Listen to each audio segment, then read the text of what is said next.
Hey, what's up, THL?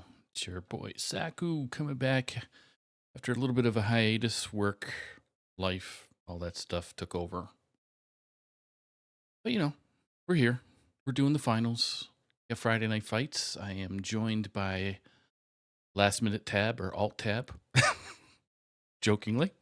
Want to thank you for joining me tonight. How you doing, Tab? Doing great. Thanks for asking. Yeah, I'm happy that we're able to get the stream to everyone Yeah, and make it work. yeah. Get Legacy finals, Hero finals, Pro finals. All should be all set off this weekend. Should be exciting. Got two hero matches tonight along with a pro. This one could make a decider, so it's S7 going up against a tab here. Unintended. Against aristocratic Pterodax Mountain, There you the go. one of the I think three APM teams that was able to make it Yeah. into Hero this year or Yep. this season. I don't know how they keep getting away with it, but they keep spawning more and more APM teams. It's like the Terminator 2, I guess. Just the more you hit it, the more you splinters off and becomes more Yeah, versions of himself. But yeah, so they're up 4-0 right now. Super Center, if they come in here with a win, could potentially close. Well, it definitely close it out from a point standpoint. So um, we hope it goes to a game 5 and we go to the third match tonight. That'd be the yeah, that ideal would be situation. exciting. Yeah, So the other two finals, I mean they have five players in them, so you get to see a bit more, a bit more from each team before it gets all wrapped up, and um, they're pretty close. They're only 2 points apart each in the other finals. So this pro match could also be be closed a out. game ending as well. Yeah, If Bill's able to end it with a win. But I'm very excited to see how everything wraps up. Both the legacy finals are going to be tomorrow, yeah. um, so that'll be exciting. It's going to be exciting, and you're going to be part of that excitement. So Yep, so hoping to pull out a win. yep. So we do have some bans in. Want to get your opinion on what is going to get banned from Glacier and from Supercenter.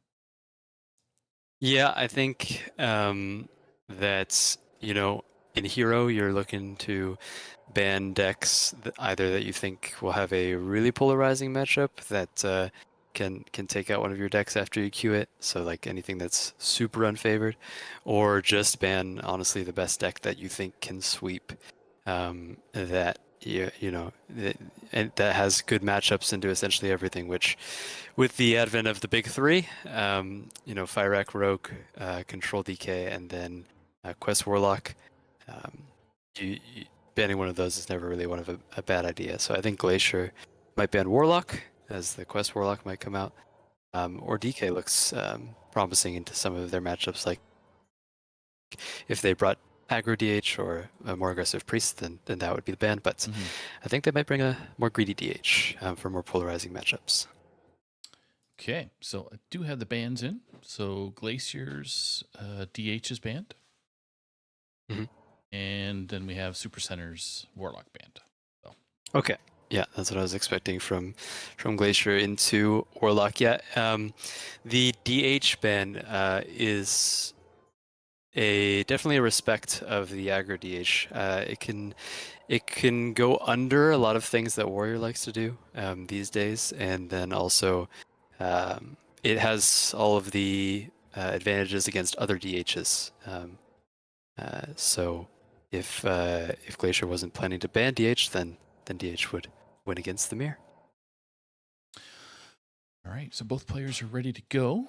For our viewers out there, you're going to see Supercenter at the bottom of your screen, or first to spectate for Tab and myself, and Glacier will be at the top of the screen. So while I let the players go, did you want to explain how the Hero Series rules are? Yeah. So Hero Series is you queue decks to start, and then if you win on that deck, then you get to keep playing it. You get to keep playing it until you lose on that deck. So you can sweep with one deck, but as soon as you lose with a deck, you're not going to be playing it anymore. And the Perfect. first 2, 3 out of 5 games wins. That's right. Best of 5. Okay, so we'll see if we can spot some eyeballs here. See some for Super Sen, so that's Glacier doesn't have an eyeball yet, but they're going in right now. What are we expecting to start with? Favorite decks? Yeah, not too sure. I think if either of them have a pet deck, then they'll probably queue it first. What shall I play? Okay, we got Rogue for Glacier and Demon Hunter for Super Center. Cool.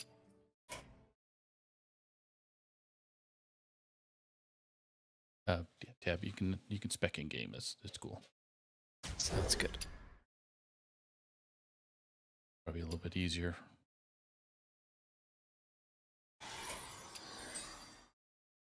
So I don't see Glacier's eyeball yet.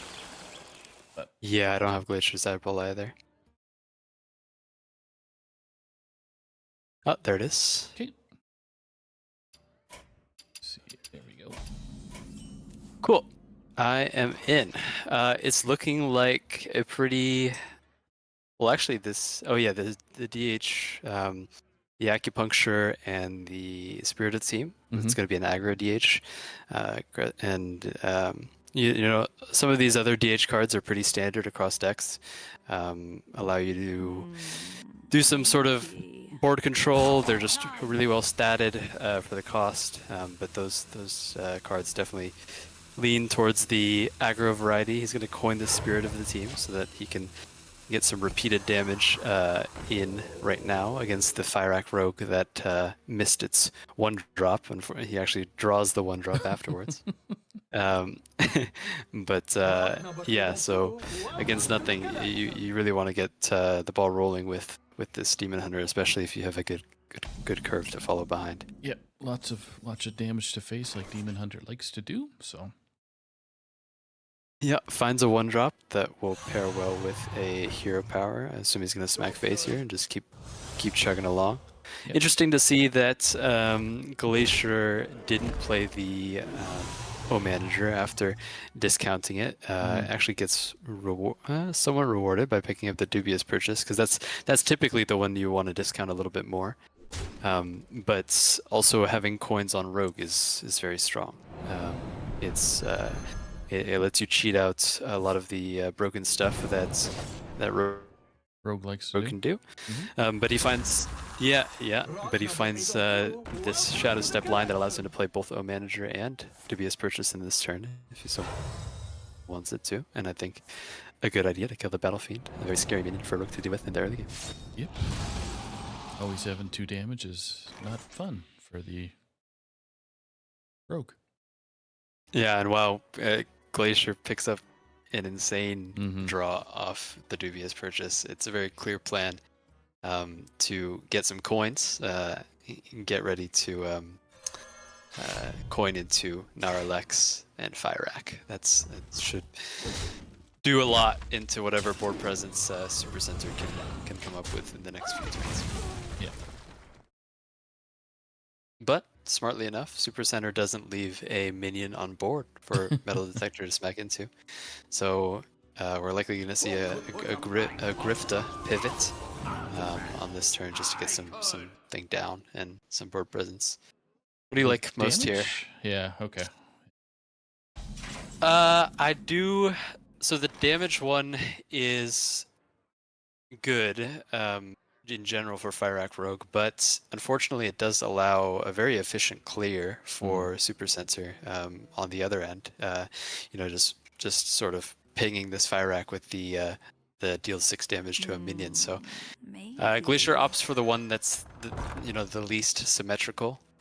This one draws 3 cards for him and draws 1 card for Super Center. So it's always a decent one to pick if you don't have any other better options. I think heal would have probably been the best one if he Right. could have taken it. Usually stalling out DH for 12 damage is really strong. Gives you that extra turns that you need to get to Gnarlex Fyrak. Does the grub wouldn't hit into the 4/5 right now? I think that's what Super Center's kind of deciding on. Yeah, I mean, from what I know from him, he's a player that likes to take his time on his decisions and really think everything through. And so I mean, it's been showing in his play. He's 6-1, I believe, in Hero, and 8-1 in Legacy. It's been an amazing season for him. And with a compact Hero lineup, like there's only 3 players per team, that going up the best and the best. So Yeah, he's been getting pretty consistent wins against some good players, so that's what we like to see. Glacier with a very easy plan here to go for the Gnarlex Fyrak next turn. And in response, I'm pretty sure Sen can detect that something mana cheaty is coming along, so he's kind of forgiving the board for the most part. I think he's gonna do something that's mana efficient here to start to prep to go over the top. I don't think he thinks he's gonna have board for the rest of the game, so just stacking up as much damage in hand as possible and praying it gets there. Yep, agreed. I also like not proccing the location this turn. I mean, you're gonna attack with something else later, so any board that you're gonna make right now is likely gonna get wiped out by Fyrak, which I think he thinks is coming along. So yeah, that's what we're gonna see from Glacier, and let's the insanity ensue. Draw 3, more value. You get a lot of these Fyraks that end up generating a lot of value, but don't actually do all that much. A Flame Strike is nice. Yeah, Solar Flare is an expensive 2 damage, but yeah, I mean, ultimately didn't do much damage to Sen. It did generate a lot of stuff, but Sen for the rest of the game is only going face. Yeah. So he's gonna try to find the most efficient way to deal this 16 damage. Obviously, Acupuncture is 1 mana 4, 4 mana 6. He doesn't have anything this turn, so I'm wondering if he is going to go for a Doomhammer line. Probably not, because it will overload him a significant amount. I would like to see him not go for any minions on board if Glacier had a mini Scoundrel in hand, because then you run into the issue that a Ziliax, an early Ziliax, could come out. Or if there's any way for Glacier to generate coins, like maybe a Prep Manager or in this Metal Detector swing, then you can get a Ziliax coming out, and you really don't want that, as that would be game ending. Thankfully, Glacier doesn't have it for Sen's sake, and he actually goes for the opposite theory. In the absence of Ziliax, that you should just get the most minions on possible, so that we can draw the hot coals and finish over the top with Acupuncture, hot coals. Yeah. That'll be 10 damage, and with Grifta already missing and no Ziliax, there's going to be no way for Glacier to heal. It's looks like going to be a win for Super Sen. Yeah, there's nothing outstanding that's going to come out of Glacier's hand right now, outside of, like, Dubious Purchase doesn't really do much right now. Yeah, nothing to draw into that will leave enough mana to heal. Yep. Origami Dragon is a funny generation, but it won't be able to heal him until next turn. Yep. So, yeah. I don't... ooh. The Customs Enforcer is a nice block against the generated Zephrys cards that are likely damage to face, but unfortunately it's not going to get through the Yep. Acupuncture, hot coals lethal that was already in his deck. So I was actually, I wasn't thinking about customs and this is even more damage. All right. You already But predicted yeah, it last turn, so yeah, I wasn't thinking about the generation disruption, but if it was relevant, that would have been interesting. Customs Enforcer are actually a very, very good card in this sort of meta that we have right now, especially into things like Fyrak Rogue. Yep. So that it's there for the mirror. I'm surprised to even see it in Glacier's Fyrak Rogue with Sen only representing warrior. Sorry, what was banned? The Warlock's banned, so Yep. you can't even use it against Questlock, which has generation. So yeah, I'm just surprised to see those in there. Usually you'd want to use it in those two matchups. So. Yep. So Priest Warlock, probably Priest. Game 2 starting. As far as Glacier's deck, into the aggro DH. Yeah, Priest will be fine. Let's see if it's a Protoss It Priest. Then he is, probably yeah. yeah, it is a Protoss Priest. Yep. He wants a Sentry early, which he does have. Sentry is a very versatile card, allowing you to get your other Protoss cards down faster to contest the board from aggro DH, while also, gaining life for you. Mhm. Gaining life is very important in this matchup. It's essentially erasing Any damage. a turn from what aggro DH is trying to do. And Fishing Rod is going to be another great pickup for Glacier. On the other end, Super Sen has a really good start as well. Yeah, I was just gonna say. Anytime you can curve 1, 2, 3 into whatever, then you're pretty happy on aggro DH. Plus coin, yeah, exactly. And there's a Spirited Teams, nice pickup. I think Oh, he should play that or the weapon. Yeah. Yeah. Yeah, the weapon's nice. Allows you to get both the attack that you would get from Spirited Team and then also the minion that you would get from the board presence that you get from it as well. Unfortunately, it does line up pretty poorly into Fishing Rod, and if Glacier pulls a 3/3 rusher here, then yeah, he does. Then it deals pretty well with that, but it's going to be a knockdown, drag-out fight until one of these guys gets bored for the first time. Yep. I was surprised actually. Super Center went and hit the minion instead of the face, than the 2/1, but I guess it didn't really matter anyway. It's getting dealt with the following turn. Yeah, I think because if he hit face, then the 2/1 rusher would go into the sentry, healing up the face damage. Oh, right. Yeah. Good point. That he did anyway. So he figured, might as well hit the sentry and then just have that minion to deal damage next turn. Yeah, that's why But, they're in the finals and I'm not. Yeah, Glacier, found a really good hand to deal with the early DH pressure.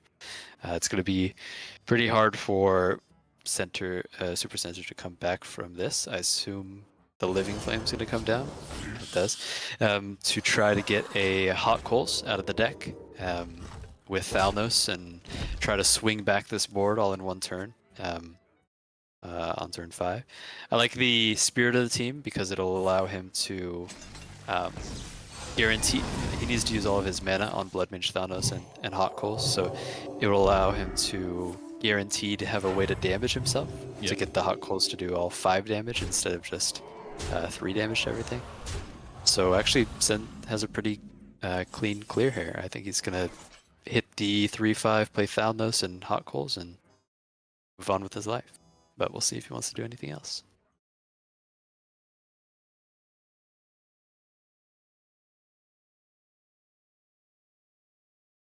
Get about it. Stinger, starting with Stinger. Nope.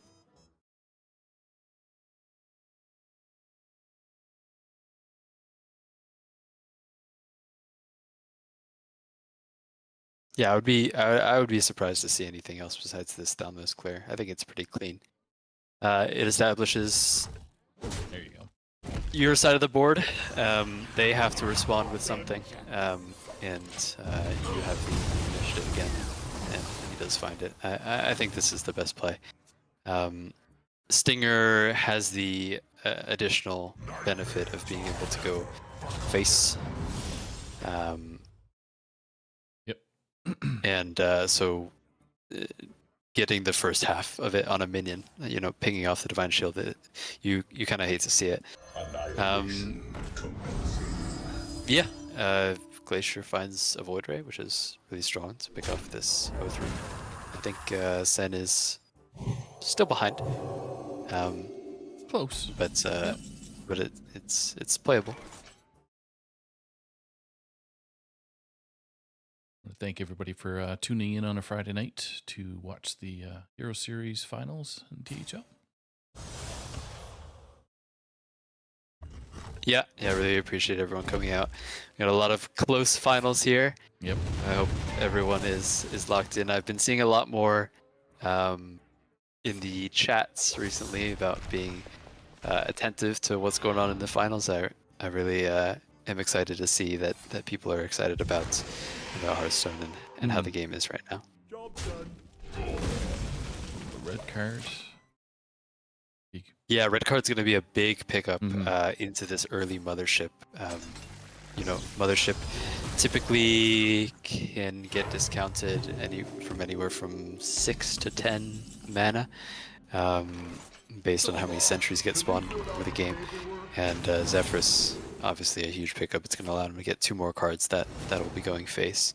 Oh. King Crush, very funny card. Yeah. And we'll see Kayn for sure. Kayn also a counter to Mothership that this deck has. So instead of Mothership, which obviously loses to the Kayn that's currently on the board, picks up the Resuscitate off the top, and is going to be able to start clearing off actually all the board that Sen was able to make today. So Resuscitate was a huge pickup off the top. Yep. I was going to say, Orbital Halo. Yeah, okay, perfect. Go face with that? Or are they already hit? Never mind. The Sentry doesn't have Rush. Doesn't have Rush. Okay, right. The other two did. Yeah, so we're going to see red card to deny some healing. And then, yeah, keep going face as much as you can. He's going to get the unfortunate news that a taunt is the last card in hand. Yep. But actually does not set up lethal through Mothership. There's no way he could, but... This is kind of funny. They were both at 9 health each, and they both had 2 cards. Now they're down to 1 card each. So things have gotten pretty skinny now. Glacier obviously changed the dynamic a little bit, but anyway. This close it is. This Mothership should be game ending. I'm trying to think of anything off the top of that aggro DH could sort of scam 7 damage, but I think this King Crush is unfortunately too much mana for it to matter for anything. Yeah, and that will lock out the game. Close the door. But just to show what they had. They find lethal? They did. Okay. Sen was able to find lethal for Glacier. Here we have Very it. Nice. All tied up. 1-1. Glacier, SI7. Duking it out with APM's Super Center. And as this matchup is already 4-0 from a pretty dominating win from Chewy, it's a very polarizing hero match in the fact that Sen needs a win to shut out the hero set, and then Glacier needs a win to keep their team into it. So it's going to be a race to 3 is what we're looking for. Yep. Super Center with DK and Warrior left, with Glacier continuing on with their Priest for now. Game 3. 1-1. Priest into Death Knight. Okay, so we're saving the Warrior for last. Death Knight, just in general, a very flexible class. It looks like it's going to be this sort of control DK, or some other people have named it cards DK because it's just in general good cards that are piled together. Never heard that, but that makes sense. Yeah. But this most recent version that's added Stitch Giants and ways to spend corpses, like the 5-mana 4/3 Rush Lifesteal, just somehow gets wins here and there. Like it just exists, and then eventually has enough either tempo to knock you out, or enough control to lock things down. So Yep. yeah, and we see a 1, 2, 3, 4, 5 with the coin curve for Super Center. I assume he'll just be auto playing those cards with fairly little decision, and then sort of similar on the other side with Glacier, 2, 3, 4, 5, sort of just ramming it into each other. Yep. They got cards to play. This is a decision. Yeah, ends up taking the card grader. The other one on the right, the other 2/4 that was +4/+5, is more stats, but the general wisdom on this sort of cards DK or Fire Act Rogue is that breaking yourself of a draw is somewhat bad. You want to get deeper into your deck where you can pull off these Naralex and Fire Act shenanigans. And I do like this sort of deviation from Sen, not just auto-playing 3 and 4. This coining of the Sanguine Infestation allows him to kill the Void Ray that was on the board, and then also activate his double Battlecry card grader for later. It will allow him to draw two spells from his deck instead of 0 if he had just played it this turn. Yeah, I was surprised. I thought bird watching might be better, but I guess hallucination is better. Yeah, I mean, this hallucination allows him to get rid of the leeches. Leech is very scary, procedure for a Protoss Priest to deal with. They don't have any AoE necessarily, so being able to get rid of the leeches before they start doing too much of their action is always a good thing. Yep. Xavius and E-Chain. Yeah, some good mid-range playables picked up for Super Center. Hoping that his treasure trove of cards in hand can outlast the the Protoss Priest pressure. I do like Chrono Boost here. It's drawing your Protoss game plan is always more, it's always relevant, and especially drawing towards that mothership when your hand size is so low is very good. Royal Librarian, very good card. Yeah, I think it's a hedge against some amount of decks like Egglock, like this Protoss Priest, where you have a big taunt death rattle in the way eventually. So I think it's definitely not a bad inclusion. I think Royal Librarian, obviously, one of the only ways to silence, if not the only way to silence in the game right now. I was just trying to remember what other silence cards are in there, but it's not too many. Yeah, the only other effective way of sort of banishing something is Hex from Shaman, which is why some people are playing Shaman these days, and then also Grifta Steel for a turn, which is also very effective. It's beating in some of these egg decks. Sen with a lot of cards in hand, but honestly not a lot of mana to play them. He's gonna have to try to find a way out of this. Trying to make sure that they're not healing anymore. Yeah, I'm interested to see that, because the heal isn't exactly relevant right now. He's just trying to control the board. Yeah. I do like if he pops the Reborn here so that it can kill a 3 damage minion, or he wants to do this so that I don't Yeah, I think. love face, but No, he doesn't. base is the place. Yeah, I mean, I assume he thinks he's taking the same amount of damage if he does it this way, but honestly, getting the zealot off the board. I don't know if he's already played 2 hallucinations. No, just one if he- so far. Just one, okay. Getting the zealot off the board is important in the fact of hallucination, because then you're able to create another charging zealot that might do 3 more damage to you. So that would be the consideration I'd have for killing the zealot.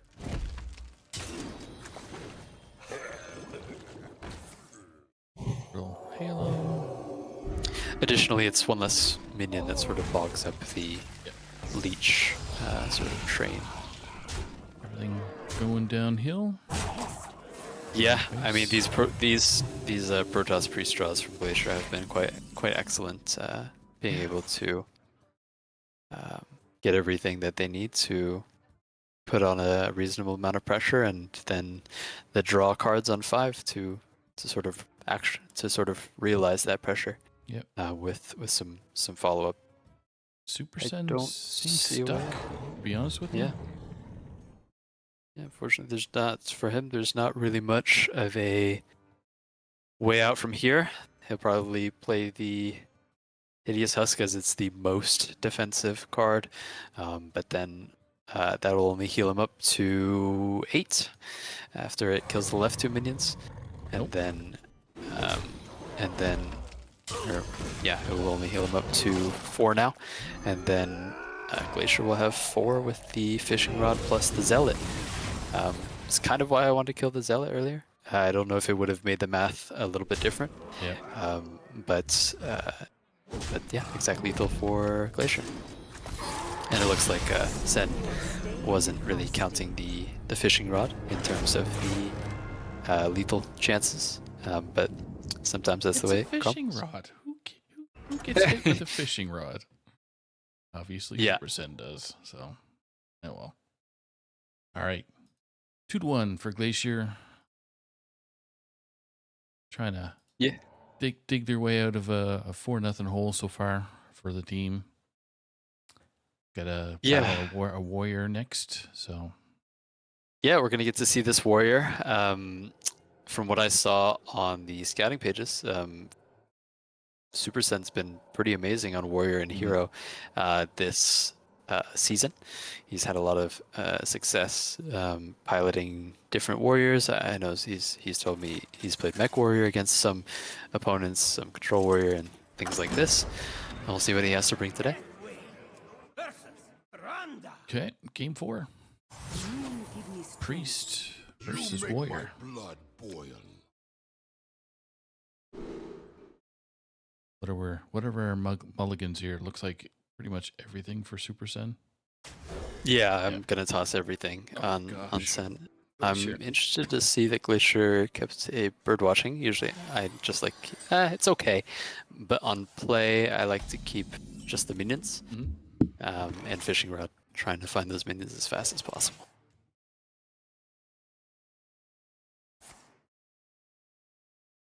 This works out fine. The bird watching gets them minions pretty fast. Yep.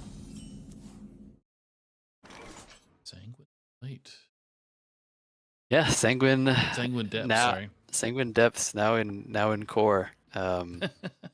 It's a card that a lot of people forgot about after Nathria got rotated out, but very versatile in you can see to trigger the Acolyte of Pain. That's in this deck for more draw. Just for damaging minions, I saw in the mulligan there was an Ablaya, and that copies damage to minions, and so I know what this deck is. It's actually a warrior that he and I have been working on recently, and there's the crucial card that leaks what kind of deck this is. It's an egg warrior. It's an egg warrior, so that is Yeah, cool to see. We've been playing this one recently. I've been climbing ladder with this Egg Warrior after Sen showed it to me. It's a homebrew, so I know he's probably a little bit nervous trying to queue it right now in the finals match when he hasn't brought it in a previous week. But yeah, this Egg Warrior actually has some really strong lines, and it's not all in on the egg like Egg Warlock is. There's actually a lot of lines where you'd want to just create copies of big minions that you can cheat out pretty early in this deck. But yeah, Egg Warrior is real. Everyone should start playing it and enjoy the free wins. Sounds like you're promoting this particular deck, sir. It's so fun. I think it's way more fun than Egglock. Unfortunately, it's getting absolutely beat down by another great Protoss Priest draw, which is pretty funny. Very curious to see what Sen goes with here. It might have to be a YOLO Brawl. I hate to say it, but or just in terms of like you hate to rip it so fast. Yeah. Usually you want Brawl to hit a more guaranteed good board for you, but I think this is just so much power on the other side that we might see. Yeah, Cube is not going to do it, even though that'd probably be the next natural play if it wasn't so big. Yeah. 14 damage on the other side you're looking at, so. Sen was hoping either the Sentry or the Egg lived. The Egg did live. Technically. That's true. Technically, the Egg did live. Crazed Alchemist, a sort of tech that I jokingly said to include in this deck, and then we realized it was actually nuts. It allows you to pop Egg for 2 mana, and then also allows you to swap Tortola for lethal. Wow. So if you copy a bunch of Tortolas with Cube, then you can get a little bit of a surprise lethal with on your opponents. Typically, Tortola played in decks not with Cube, but since it's an Egglock, we can play Cube. So there's a lot of these lines where you're trying to get multiple Tortolas or multiple Keloses and sort of surprise lethal your opponent from there. Oh, look at that, an attacking Egg. Who'd have think? Yep.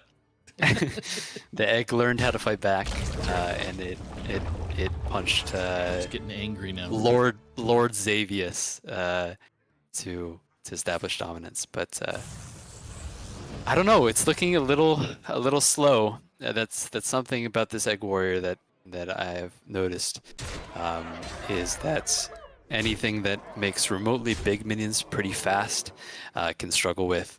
It doesn't have the same tools like Egg Warlock of Eternal Layover to try to one-shot big minions that are out here pretty fast. And yeah, Glacier continues chugging along with some very big, very big minions. Yep. Yeah, we don't have that second Brawl to be able to deal with them. No. I would have maybe liked to see Glacier use one of these hallucinations to either push 3 more damage or create another big minion. Now that we've already seen one Brawl from Super Center, but just hedging against the second Brawl, I think, is okay as well. Yes. Burn them all. Wow. Yeah, this Protoss Priest was really able to sort of turbo everything. The only option that Sen has is to create the most cracked egg, put a cube on it, which will spawn a Kelos, and then be able to set up another cracked egg for next turn. But he's already so low. And Vol'jin in this matchup is GG. is not very happy, but yeah, he's gonna create 60 damage worth of chargers. I'm gonna take you 20/20, bro. I got you. Well, wow, there you go. With this lineup, I wasn't really expecting a Protoss Priest sweep. Actually, it deals well into most of the matchups, but I think Wilted Priest is actually a harder Priest matchup for Egglock. I think Glacier just got some very promising starts on Protoss, and that deck it's a good deck when it gets good starts. It's very it can create some copies of some very threatening minions pretty fast. It's just Out of all the decks that you can run these days, it seems to be a little bit less consistent. Actually, I think is why some THLers have moved off of it. But I have seen it a lot more in this final week of Pro, of Legacy, and of Hero. Some people bringing back the Priest.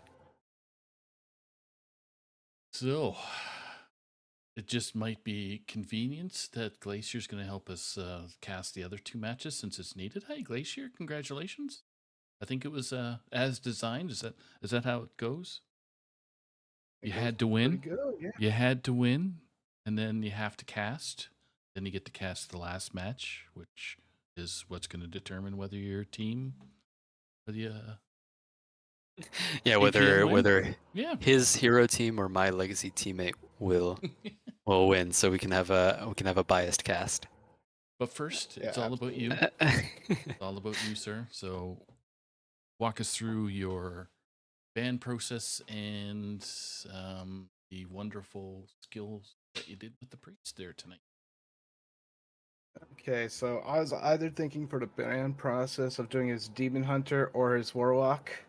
I think I messed up and chose Warlock instead of Demon Hunter, but that turned out okay with the priest games. I chose to bring priest because it's pretty good into a lot of the field right now. I was either Death Knight, and I didn't really feel like playing Death Knight this series. So I'm glad I chose priest. It did pretty well. It's a deck I know and love. Yeah, a lot of people dropping Death Knight this week. Out of the big three sort of Death Knights, Warlock and Rogue that people are playing, people are sort of saying that Death Knight is the weakest one of the three, in terms of that it doesn't really cheat as much as the other two. Interestingly, Super Center almost has never brought Rogue. He's told me that he's not a Rogue player, and I think, if I'm not mistaken, Priest can struggle into that. So I think it was definitely a good bring for you. Yep, and I also discussed with Freshmaster Funk, which is who will be playing later on. What would be better? Because I felt like Priest would be really like he said. Wilted Priest would be the one to bring, and I'm like, I don't really know how to play Wilted Priest, and then against his lineup of the Warrior, the Priest is the best one that I thought I brought. Which in the end, it did. By the way, I'm sorry, Sen. I did that Vol'jin BM. It did need to do 60 damage to your face with those zealots. Were you? I Oh. guess that's a question. Tab was just finishing telling chat that it was kind of like a homebrew deck. Were you expecting that type of warrior? No, it was not. I saw the egg bearer come out, and I'm like, oh, that's probably an egg. The egg for just a control warrior. I was expecting either uh I was expecting mech after the first turn because they didn't play quest at the first turn, but I was pretty impressed in how consistent that was to getting Kalios out. I bet you they also had forget the name, the Umbra to reset all the eggs. Yeah, Umbra's That's in that okay. deck as a way to get another wave, just like Egglock. It's a very fun deck, and even though it wasn't able to show out today, I urge anyone who wants to try it to ask me or Sen for the deck. I think it's very fun, and if we can try to innovate it some more, then I think it can be in a good place in the meta. And I have to say, I had a fun time playing against it. So that's like it was different. We were honestly playing two decks that don't see a lot of ladder climbing right now. So that was fun to play. All right. Well, congratulations for getting the team's win. So now you guys are all tied up at well, shouldn't be tied up, but it's 4-5 right now, I believe. Well, essentially tied up. Whoever wins the last set between Freshmaster and Judo Chop later is going to win the Hero Finals. That's right. So we're all tied up. Excited? Yeah, You guys get your. I'm excited. I guess we're gonna be a little bit of what's it called, biased on this one, because we both have somebody we're cheering for. That's right. That's Yeah. right. So, all right. So now the Glacier has his caster hat on. Some of the images around here. It's a pretty big hat, honestly, Saku. I Doesn't feel fit you me. do. It goes past my ears. Yeah. It's all good. Okay. I'm just doing some graphical changes here.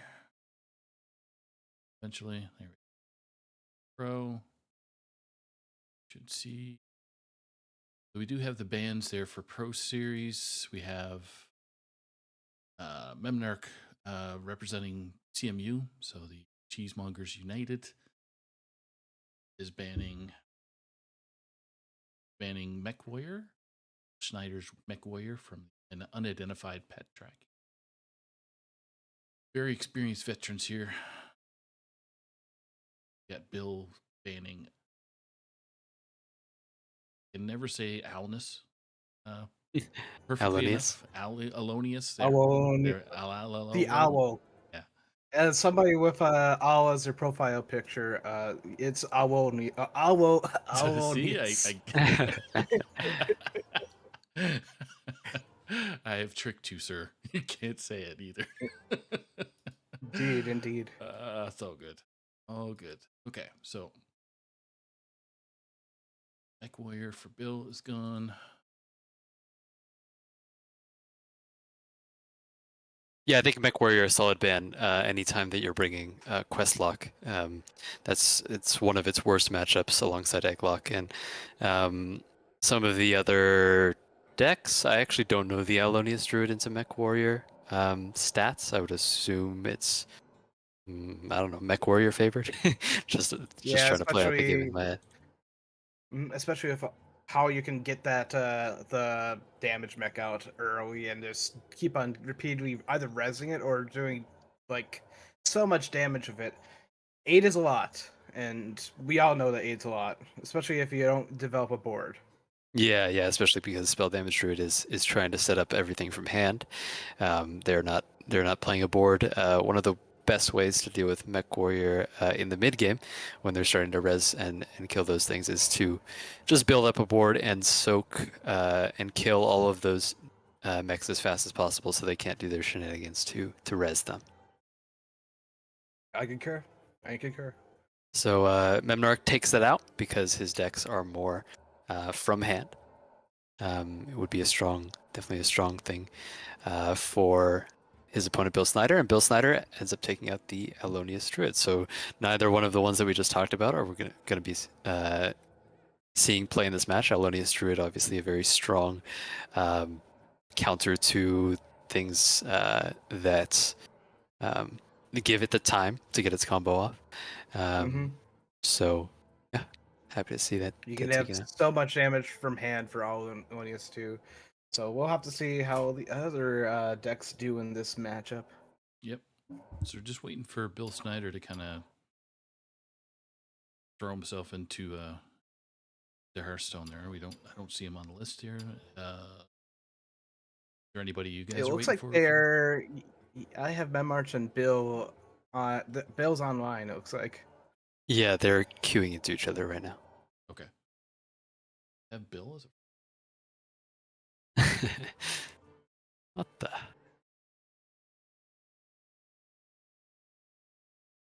see here. So out of the three quote unquote best classes that I've been talking about, we see one wrinkle from each player. Instead of the DK, Memnarch's opted for the Shaman as the more sort of control-y deck, and then Bill Snyder going without a Warlock, and actually 3 of his teammates on this finals week with no Warlock. That's honestly very surprising, as I think a lot of people think Warlock is the best class right now between Egglock and Quest Warlock. And I can certainly agree with you on that one. It is odd to see that. Although I am very excited to see Nebula Shaman being played. It will be fun to watch. Yeah, Yeah, it's a deck that if you can curve out on it, it can have some pressure, but then mostly you're playing for some more broken interactions in the mid to late game with Hagatha, Slimes, and recasting Nebula, with obviously Shutter Block as still an ever scary minion in in Hearthstone right now. Okay, so Bill added me. We were both shocked that I didn't have Bill on my list and he didn't have me on his list. So it was like, what the hell's going on here? So that's all fixed up. So I just told those guys to start. Have eyeball? Nope, not yet. Yeah, Quite not yet.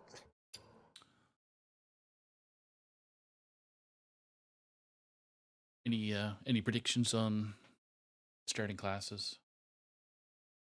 I know Mem's probably starting. I think we might see a Rogue Mirror. Yeah, that'll probably be the case. Oh, I we think- should I was gonna, help educate our viewers here which format this Pro Series. Oh yeah, if you're just tuning in, Pro is a conquest format, meaning that once you win with a deck, you're not going to queue it again. You need to win with all 3 of your remaining classes, the ones that didn't get banned, to win the set, and it's first to 3. Yep. All right, players are in. We're gonna have Bill Snyder at the bottom of the screen for spectate for our viewers and our casters, and Memnarch is gonna be at the top of the screen. Sounds good. Job's done. A quick thank you for all the players that were able to join us tonight for these 3 matches for the finals. Appreciate y'all taking the time. High pressure situations. it's a hunter versus Quest DK. Quest Warlock. Yeah, that's right. If we saw Quest DK, I would be extremely surprised. DK I'm is one not... of the few people who really like that deck too. Oh yeah, that's why you must Yeah. have had it on the mind. I can- Yes. Probably not. So we didn't end up seeing the Rogue Mirror. We do end up seeing the Beast Hunter getting queued first. I think Beast Hunter obviously can Ooh. get up to some really strong starts if they can get above this sort of Hellfire range, which is the primary AoE that Memnarch has. So if he can get these RC Rampage tokens, these hounds up to 4/4s, then that would be ideal. But really, Memnarch is trying to turbo complete the quest as fast as possible. That's typically the accepted way of how to play Quest Warlock these days, is to just get as many temporary cards as possible. Yep, turbo it out. That was a pretty good play. Workhorse is a pretty strong card in this deck, especially since you are playing against Warlock right now. You have Horizon's Edge, able to just take out little minions, and you have a lot of little minions, and that'd be another proc on that. Yeah, importantly, some resilience against Hellfire as well, going into this RC Rampage turn. So if he did have Hellfire coming down, then he would still have minions to fill up the board for this RC Rampage. Now, importantly, these ones are only 3/3s, so they can get Hellfire, but we see that Memnarch doesn't have it, so these most of them will be sticking. It's a lot of damage. That is a Memnarch's lot of damage. cards are not showing for me, so I might have to restart here in a sec. But No worries. We'll try to give an accurate shoutcast so that people can imagine the board state. I'm not afraid of the dark. we turned it into THL radio podcast. That's what we turned it. Yeah. Memnarch ends up killing one of the 3/3s with Corpsicle and playing Spelunker this turn. But we have Patrick Pals being played to buff up those minions on board to do 4 extra damage here. And Memnarch is down to 5 health right now, which Warlock doesn't run a lot of healing in the quest deck, other than the quest reward. So this is looking kind of dire. Yeah, it looks like it's going to be a game for Bill Snyder on the Beast Hunter. Is going to get a win, unless some healing can come through from. Oh, the... there's healing. That's a voodoo doctor off of the. Yeah, unfortunately, it's not going to be healing and clearing, which would be what Memnarch would need to be able to win, or at least stabilize. Yeah, this is going to be definitely game over. Memnarch, unfortunately, just couldn't find enough temporary cards in the first few turns to be able to complete that quest reward and start taking backboard. Really, sometimes this Warlock deck can break itself like that, but it's very rare. That's why the deck is so strong, is that it has very consistent draws. I agree, and it has a very good middle, begin, and end game. Of the quests, you have a good, like, generally if you get that 1 mana location, you can get good tempo going. Spelunker's just good for anything you want to use a catacombs on, per se. But one thing you do have to have is the Solarium, which we didn't see. Right. Memnarch would term that game below average. If anybody knows Memnarch, he likes to use the above average or slightly above average. Yeah, I mean, Beast Hunter getting a win for Bill is very important. I'm pretty sure it's losing or even into all. Sorry, it's winning against Nebula Shaman pretty convincingly. I think it would have definitely gotten its win eventually there. Maybe he was trying to look to snipe that matchup first, but into the other two matchups of Quest Warlock and Fyrakk Rogue, it's slightly unfavored, and even that one was probably the most unfavored. So the fact that he was able to pull that out was really big for his chances of the set. It looks like we're gonna have a Solarium on Memnarch's side for this game, so it should stabilize the draws.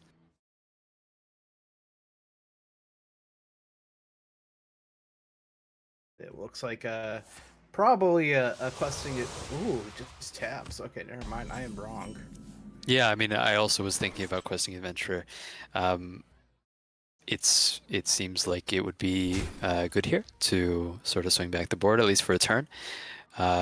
Maybe he's hedging against a coin metal detector from the other side, thinking that Fyrakk Rogue getting more and more coins is the way to lose this game if they can cheat out something really early.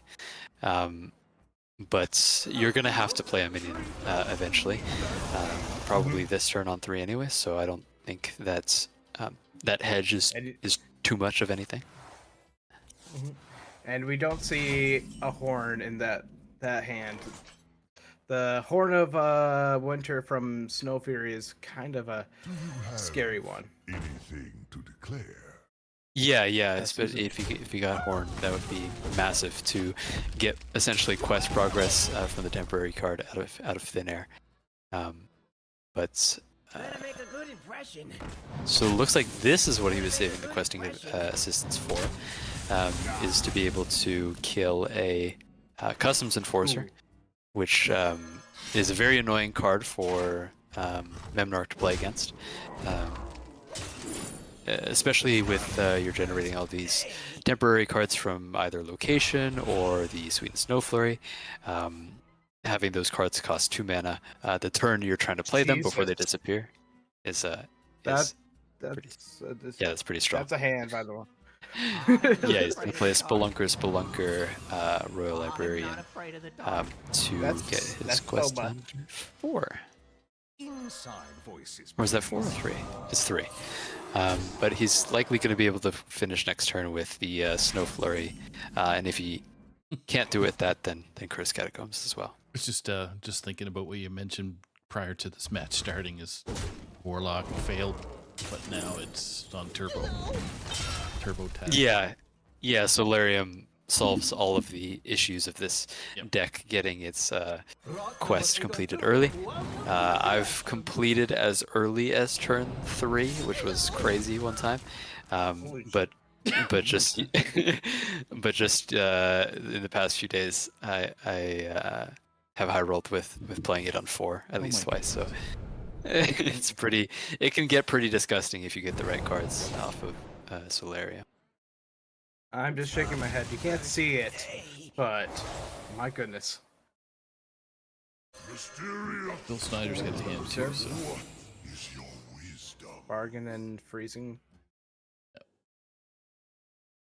Like Well, Observer of for- Mysteries, here it's gonna present some disruption into the likely quest completion turn of Memnarch. Finds the Blood Petal biome location off the Cursed Catacombs. So is it going to be able to complete the quest and play it on the same turn? You always would like to do that into potential shadow steps on the Observer of Mysteries, where it might give you some sort of counter spell. And just generally getting it down as soon as possible, so you can start tossing some irrelevant cards into it, and getting some minions on the board is always very strong. Mm-hmm. And also the Cursed Catacombs coming out right away, because if it was a not freezing trap, the other one that is basically a counter spell, it would Ice Trap. just ice trap. Yes, thank you. It would have just, that's 3 mana you're wasting at that point. So Yeah, curious to Deciding if see you face or trade. Yeah. yeah, I think Mem was smacking into the mysteries there. Yeah, opting to Observer, I forgo should 4 say. damage. Yep. Yeah, to be able to prevent against Shadow Step shenanigans on the Observer of Mysteries. There's the very sort of obvious line that Bill's been leading up to of getting some high-level discounts here, and then maybe Shadow Stepping the Observer to sort of lock everything down after playing some big things on board. And it looks like out of all of the 9-mana options that Bill has in his hand, he's going to look to try to play Ysera so he can play some more 9-mana options turn after turn.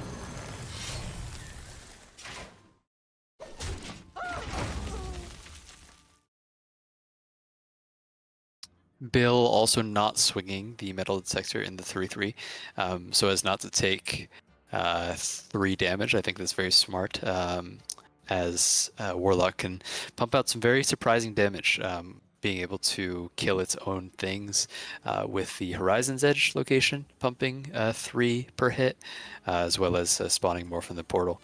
I think he very well could have died if he took 3 extra damage. it'd be very close. We'll see whether it comes off this rift. Charger. Oh, another charger. My gosh.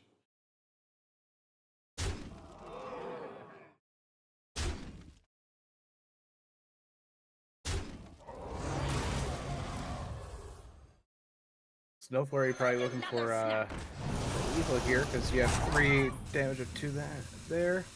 Yeah, if you We can found try- Corpsicle or Frostbolt. Mhm.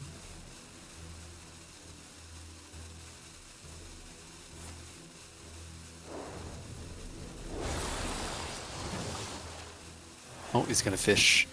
Oh, he put Freezing Trap first. I would have Frost Strike first to see if he could find Corpsicle. Oh wow, he would have had lethal. Oh, he did. He would have had, yeah. Oh well. But you know, this Freezing should Trap. get there. Oh wait, Ziliax is here. Yeah, of Ziliax. course. I was gonna point out that. That's gonna be 12 extra health. Yeah, sorry, I didn't see the Ziliax here. Yeah, it's significant against Warlock. You do get into these situations though where you're playing Ziliax to survive as rogue, and then you know they'll clear the you'll heal, they'll clear the Ziliax, and then they'll be able to push again for lethal. The saving grace from Bill's side is that he will have the Fyrak Ooh, Conflagration. coming afterwards. Yeah, Conflict, great card in Memnarch's deck in this situation. Can kill one half of the Ziliax without healing. The Rogue. Some people cutting the Conflagrate. But yeah, great here. And what's inside these Tidepool pupils? I didn't pay attention. I think it's a Corpsicle. and the what's it called? The thing with the thing, Frost Strike. Yeah, One of Frost those, Strike sure. and Freezing Trap. I don't know what order, but Corpsicle is the only one that matters, really. Order lull. Here we go.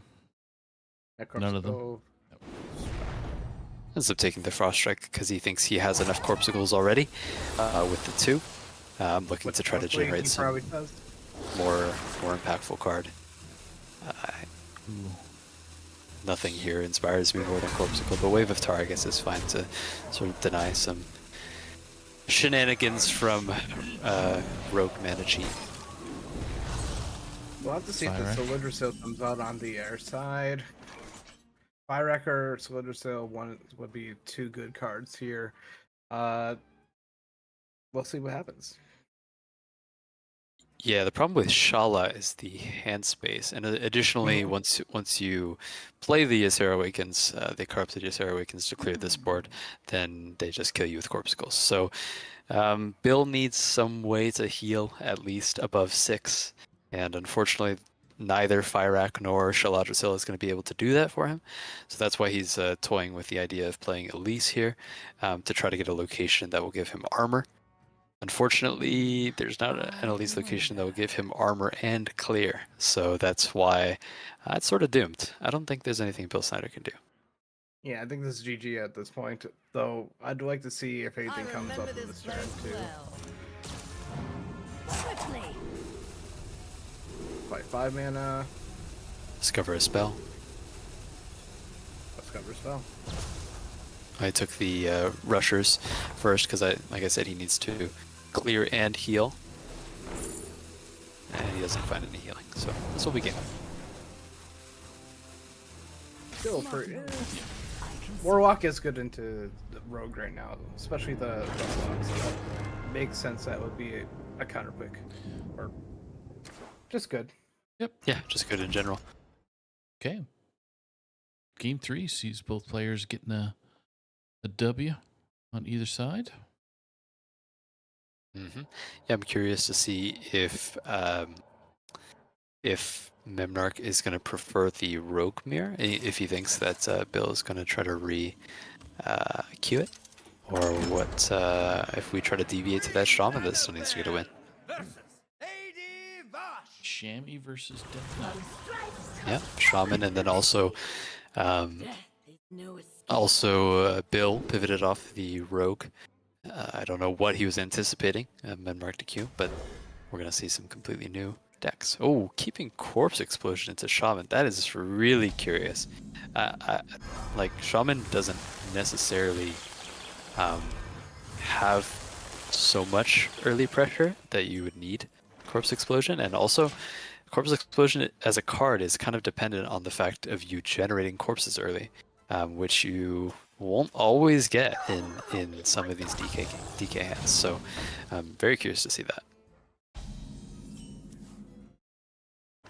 Probably a good answer for Infested Breath right here. Though there is I was gonna say there is something to say about just hero power and pinging off one of the Widow Murlocs. Yeah, I mean, this hand is not doing anything till 5. That's one of the problems you run into when you keep Corpus Explosion on the play, is that you just don't have enough things to do on the early turns. It looks like this DK is leaning a bit more control-y. He has the Corpse Explosions 2 of, and then also the Ceaseless Expanse. Infested Breath, obviously a very nice response to this board state, but then, what are we doing next turn? Going into Elise instead of Hagatha. I suppose that's good for hand space, although you did draw your Nebula here, so you might I don't know if this deck is. Haven't seen the deck yet, but I don't know if this deck is running Triangulate or not, which would help with this quite a bit. So he takes the 5 Terror Run. It's a nice mid-range option. You know, usually you're seeing people take 1 or 5 these days. I think Elise probably slightly better on board than the Hagatha, so that's probably why he coined that one out. Now the Hagatha comes out. It's going to get you the slimes that you want to play next turn. 4 and Nebula. And drawing him up to 9 cards. So pretty efficient, won't burn. See the Elise pickup on Bill Snyder's side. Very fortunate draw, I'd say. One of the better things he can play in the mid-range.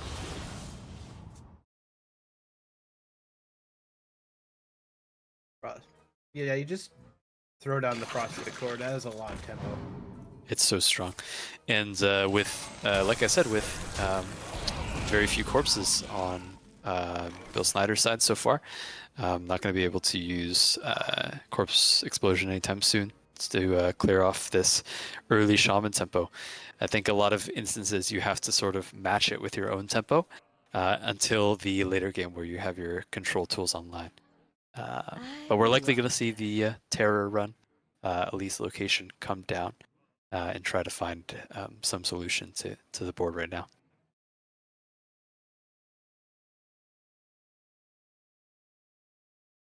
Plus, I'd say a lot of Death Knight spells are really good, so just discovering one would be nice right now.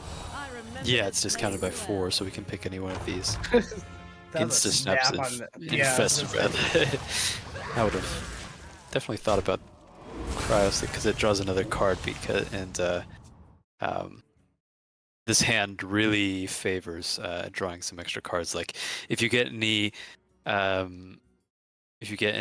synergies with Naralex, those can be really strong to swing the board in your favor.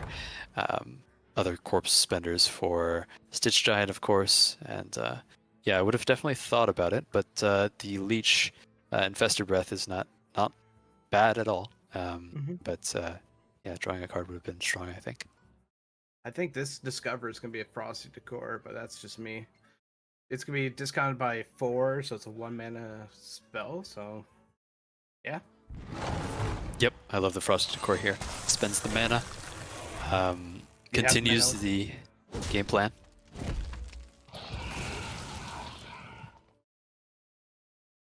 Yeah, I like it a lot. Time is short. I keep on saying, by the way, to other people that Elise is one of the standout cards from this set. It's in a lot of decks, and it's very good. Yeah, I mean, you even see decks including Wisp just to have a 0 mana card to trigger Elise. It's that strong that you can literally discard a card from your deck and it doesn't matter. It's a win condition in many decks, being able to copy things that have strong death rattles, like for instance Mech Warrior and things like this, where you want to take the 1 mana location and copy. Yeah, it's just such a versatile card. Can find lethal, can get board presence, can do so many things. In Spell Damage Druid, it can give you more spell damage, so it's very strong. Let's see what Memarch thinks here, because next turn, ideally, he'd like to play. I was gonna say he'd like to play Shutterblock, but he's hovering that right now.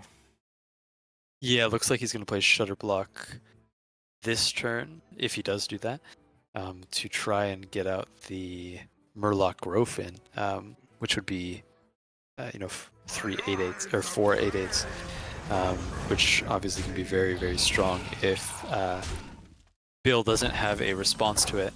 I think he thinks that Corpse Explosion would come out in that instance. So he's hedging against that a little bit. Well, actually, he did play the Shutterblock. I thought he was hovering Turbulus. But yeah, very fast picks from Bill. He's playing very fast. But looks like he's confident. Looks like he knows what he's doing. And now that the game is getting a little later, these Corpse Explosions are going to get some value. That burn didn't matter, not in my opinion at least. What did he burn? He burned Baking Soda Volcano. Yeah, it's probably not one of the best cards versus DK. DK is looking to clear the board, pretty much full clear the board, and then put some free stuff down afterwards and swing, which is going to have a lot of health. Baking Soda Volcano doesn't really do too well into that, so ultimately not a huge burn. This is the discovery off of Terror Run, if I'm not mistaken, right? Yeah, yes it is. It'd be 4 mana discount.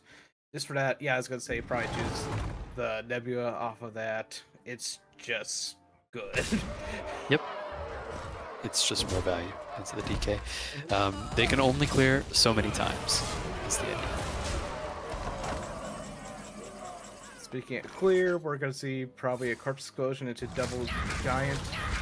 Yeah, second giant, a huge pickup. Now that the board is clear, but oh wow, Grift is a 9/10 as well. I didn't. I was gonna look at it. Oh, it's from the discount. The Lich King one, and he draws 3 cards. That is very good against Memmar's hand too, because you don't really need cards right now from that Nebula coming out. Yeah, probably going to be a Nebula Hex to stall out the game for a little bit until he can play the mini Shutter Block and then one of his. Oh, Space Rock. Yeah, Space Rock's good. Double Space. He's trying to stall out. Oh, double Space Rock is strong, but at the same time, it's going to really limit his board space for this mini Shutter Block into either Fairy Tale Slime to cast more Nebulas or Ziliax to summon 4 Ziliaxes.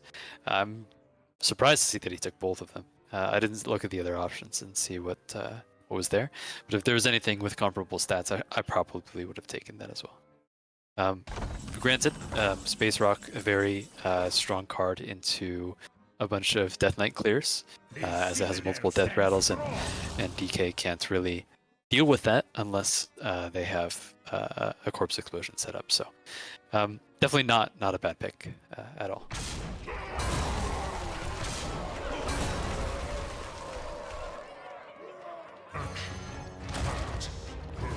In fact, the more I look at it, these spawns off of Space Rock are very annoying for Death Knight to clear. Not with that Ziliax play of King 3 Zilii bet down. Yeah, there's going to be one awkward turn here from Memnarch where he's going to have no board space as he's sort of trading all of these Space Rocks in. Going to be spawning the 1/1 Space Rocks. Thankfully, at least, he has the sort of Savage Roar from the Terror Run that will be able to improve the attack of all of these. And he'll have 1 board space to deal with. That's not quite sure what he'll do with it yet. Maybe cast a Fire Rack. Unless he wants triple Battlecry Fire Rack, which is a very potent option to try to go for lethal into the Death Knight. You know, Death Knight's kind of just chilling here, waiting for the Shaman to do something. So the Shaman has to decide first. It seems like what it wants to do. It's a decent 3/3 rush with a bellhop too. Oh my goodness. Yeah, unfortunately, right now he's board locked out of spawning the 3/3 rush. But next turn, once he sort of clears some of this stuff up, then we'll probably see triple Ziliax or triple Nebula with the slime, or triple Fire Rack coming out. I don't mind base stationing that myself. You have enough armor. Yeah, Death Knight not one to go over the top. They need to eventually control the board and then be able to smack some minions in the face. So as long as Memnarch's going to be holding the board for the foreseeable future, there's really no issue taking the face damage. Spawned 3 1/1s, or he has 4 killable minions on the board right now, so he'll have 4 board space to do some amount of shenanigans next turn. And I think we'll probably see a triple Fire Rack. More than likely, yeah, I agree with that. So I would hold off until I see Ceaseless, because he has one in hand. They both have a Ceaseless in hand, so they can track how low this cost can go. Which is getting almost 0. Yeah, 3. This could be like 1 when we get to next turn. Yeah, with some trades as well that should get down to 0. And I think we'll probably see if Memnarch feels like a tripled Fyrak would be lethal this turn. I would think we would see everything go face Ceaseless Expanse and then triple the Fyrak. If he doesn't feel like he has to go for it this turn, I would suspect we would see some sort of Nebula plays to force Hover- the Ceaseless. Yep. Keep it together. Keep it together. Take the Morog Forge Fiend as it Yeah, gives us. it does something. Yep. I say that all the time when it comes to like, hey, it's an 8/8 with it's a neutral death rattle, but it is not like it can help you in the long run. I hate to call it neutral, but it is pretty neutral. Yeah. So Memnarch, I'm going to be honest, I haven't played much of the Nebula Shaman. I don't have every card for it. So Memnarch opting, saying that the triple Fyrak with the face damage from whatever was on board wouldn't get there. Wants to go for a more guaranteed play of getting some sticky minions out and then potentially getting the Death Knight even lower before he goes for that line. What was the surprise? I thought we'd see a corpse explosion come down here. Oh, Charge Fyrak is interesting. I think he'll take that. Corpse Explosion is good, but at the same time, it doesn't deal with all elements of the space rock. Would it? 8, 4, 2. You'd need 15 corpses to be able to kill all of the parts of the space rock. So I think he's saving it for either that or something bigger where Memnarch spawns, say 4 or 5 big minions on the board. I don't remember. It's a lot of damage left on the board. Sorry for Mhm. sorry for talking over, but it's Oh, no a lot. worries. I am also agreeing with you. That is a lot of damage left on the board. Does this Death Knight? I don't know the list right now. Run. What's his name? The anti-fatigue card. Kill Jaden. Kill Jaden. Yeah. I am not sure. I think most do if they feel that they're going to run into the like a control mirror. So say control warrior or another leech decay or for instance this Nebula Shaman. I think they do if they're expecting that. But as this is pro, all of the players have submitted their full decks before they got to see the other person's decks, so they weren't able to tech based on what classes they saw. Let me check Memnarch's deck. Or sorry, Bill Snyder's deck.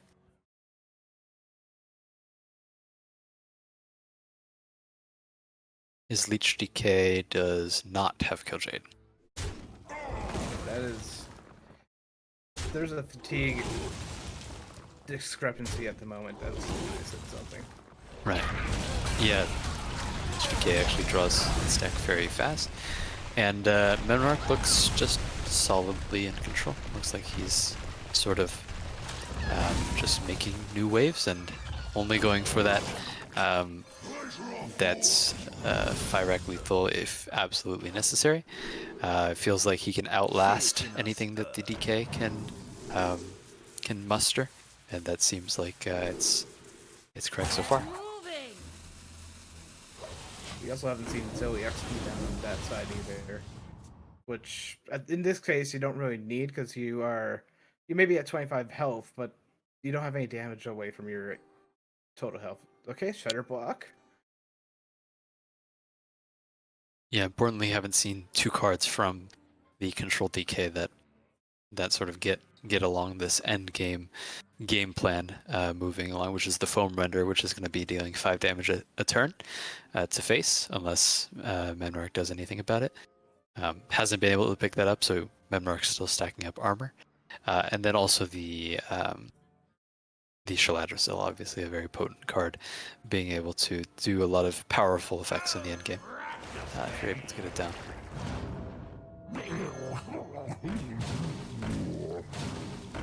Okay, making him have it. Does use the mini shutter block on making a board, which I think is strong. You can use it on this giant, you can use it on the Ziliax if you think that's more resilient. I think he's opting into this way, hedging against Ceaseless Expanse. As after Ceaseless Expanse comes down, you would rather have the Ziliax than the Rushing Giants. There's the Shaladrosil's card here. you're working for because you want to play ideally Celestial after Fyrak. Yeah, so clear the board so that Fyrak stuff can go face, and then be able to, unfortunately, not have the mana to play Shaladrosil this turn to get the cards, unless he plays Exarch Maladar. Which we might see. Yeah, Fyrak killing itself is never what you want to see, and Baking Soda Volcano also killing the other tempo from Bill. That will likely be the game. Well, Memnarch would also say that was above average for him. Yeah, I mean, Above average even if the result. Fyrak and Ceaseless lived, we're gonna have a Ceaseless on the other side, with or without Ziliax's attacking. Ziliax actually would come out maybe a turn later when he's a little bit lower to restabilize. But yeah, I mean, charge Fyrak killing itself and missing 7 damage is not what you want to see if you're the if you're Bill. Mm-hmm. And Metal Strider just saying, "Hey, we're not having fatigue at all," because Yeah. it just Bargain bin obviously useless when you have 0 cards. Yeah, this looks like it will be a lockout for the Shaman. unfortunately. Yeah, ultimately DK wants early leeches to get the Shaman lower, get them within some sort of kill range from Fyrak, Shaladrosil, Foam Render, all of these cards that deal 5. And I'm gonna point out you can't dream any of these taunts. They have Yeah. elusive on them. That's what I'd love to do if I were the DK right now. It'd be, hey, I'll just get rid of one of your taunts, but yep, nope. And you don't want to send back the slime. Just Sending back the slime punch is yourself awful. in the face. Yes. Yep. Yeah, So yeah, this is just this is unfortunate, and this is a game. yeah, we'll see if Bill can find lethal for Memnarch eventually. Get moving. You know, I really like how Memnarch played this game, sort of avoiding any potential disasters by sort of playing Fyrak too early, letting randomness take over. There's a lot of stats on the board right now, actually, but it will get cleared up by Ceaseless. I think Bill sort of praying that Ceaseless isn't going to be coming down on the other side, but that will be the play this turn. Memnarch, knowing that his deck probably played it enough to know that it can outlast Control DK if it doesn't draw the cards in the right order, Bill. and yeah, not needing to take any risks. Bill decided not to see what the heck was going on the other side. And that's game 2. That was like a half hour. That's game 3. 3? Oh, I can't count. Okay. So we got I'm a Memnarch Hearthstone with player. Memnarch's Shaman and Warlock 1. And so he has Rogue coming up next with those. Okay, and Rogue. Yeah, I think Memnarch in a good position to win one of 2 games with Rogue. I mean, we talked about how it's one of the good decks that people are running. People still think it's very strong. Has a lot of ways to win in terms of mana cheat and just pressure that it can put down, and have 2 chances. First in the mirror.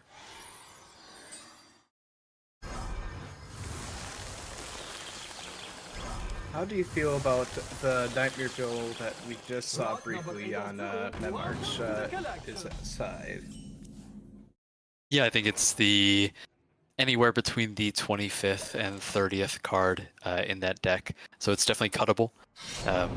A lot of players have been cutting it for Disruption, like Customs Enforcer, for the Mirror. People have been cutting it for Ashamain, that you can see on Menmark's side. So he actually has both. He enjoys the stealing. Oh boy, Egg with Reborn is very funny, but it won't get picked. it is. I know. Could have Unless you have a potentially deck Egg centered around it, it's not gonna work very well. Yeah, and even we saw if you do have a deck centered around it, sometimes it just gets run over. But alas, yeah, Rogue wants stats that can attack. Rogue wants to get as much pressure down as possible, and follow that up with some very cheaty lines with Gnarlex and coins and things like this. So we see a decent start from Menmark. Unfortunately, his hand is, after this few turns, is going to be pretty awful, unless he finds something like a Dubious Purchase or something like this. Whereas Bill has a pretty clean perf. Yeah, I've had these types of hands before, and they've always been really, really sucky to have as Rogue. Like Oh, sorry. double preparation. Double preparation is not something you want to see if you have only 4 cards in your hand. Yeah, for sure. This is, it needs to find Dubious Purchase or something that would be the cleanest card to get him out of this this spot. And sorry, I mentioned the mirror. I didn't realize that he was playing DK, because obviously these decks share a lot of the same cards, and I wasn't looking at the hero power. But this Fyrak Rogue and essentially Fyrak DK share so many cards that they look very similar. So sorry for misspeaking there, but yeah, the Menmark will try to win this first, and which I think is slightly favored for the Rogue. This Scoundrel pickup is huge off the top. Allows him to get a very early Ashamain, which is going to be the way he bails himself out of this weird hand. Also a card that I consider top 10 of that deck for Fyrak Rogue. Just sandboxes enable so much. Yeah, Sandbox is so strong. Mm-hmm. Has been strong in standard since its release. Jeez. Suffocation. Yeah, even a lot of people are keeping Sandbox on coin, being able to play it on 4 and start mana cheating as soon as 5 can lead to some very strong lines. Typically, you don't see a lot of people keeping 5 drops unless they're playing some sort of Chemical Spilt or Tola deck or something like that. So Cremate was chosen because either of those other 2 cards are random. Right.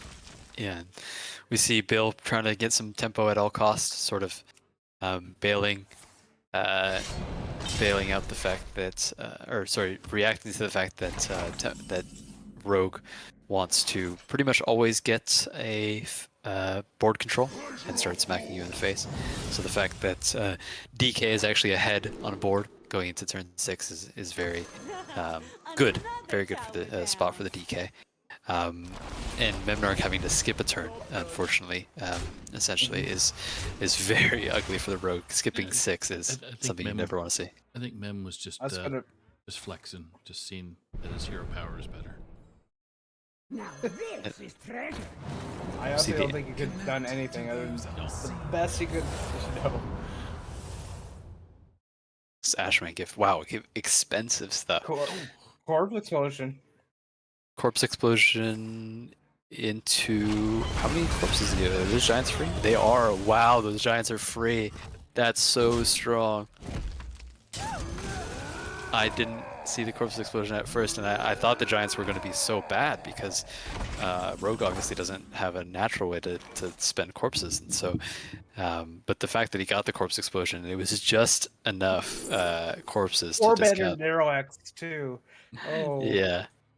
That's actually 4 just minute funny. Narlex. Yeah. If you can find some dragons, it's very cheap.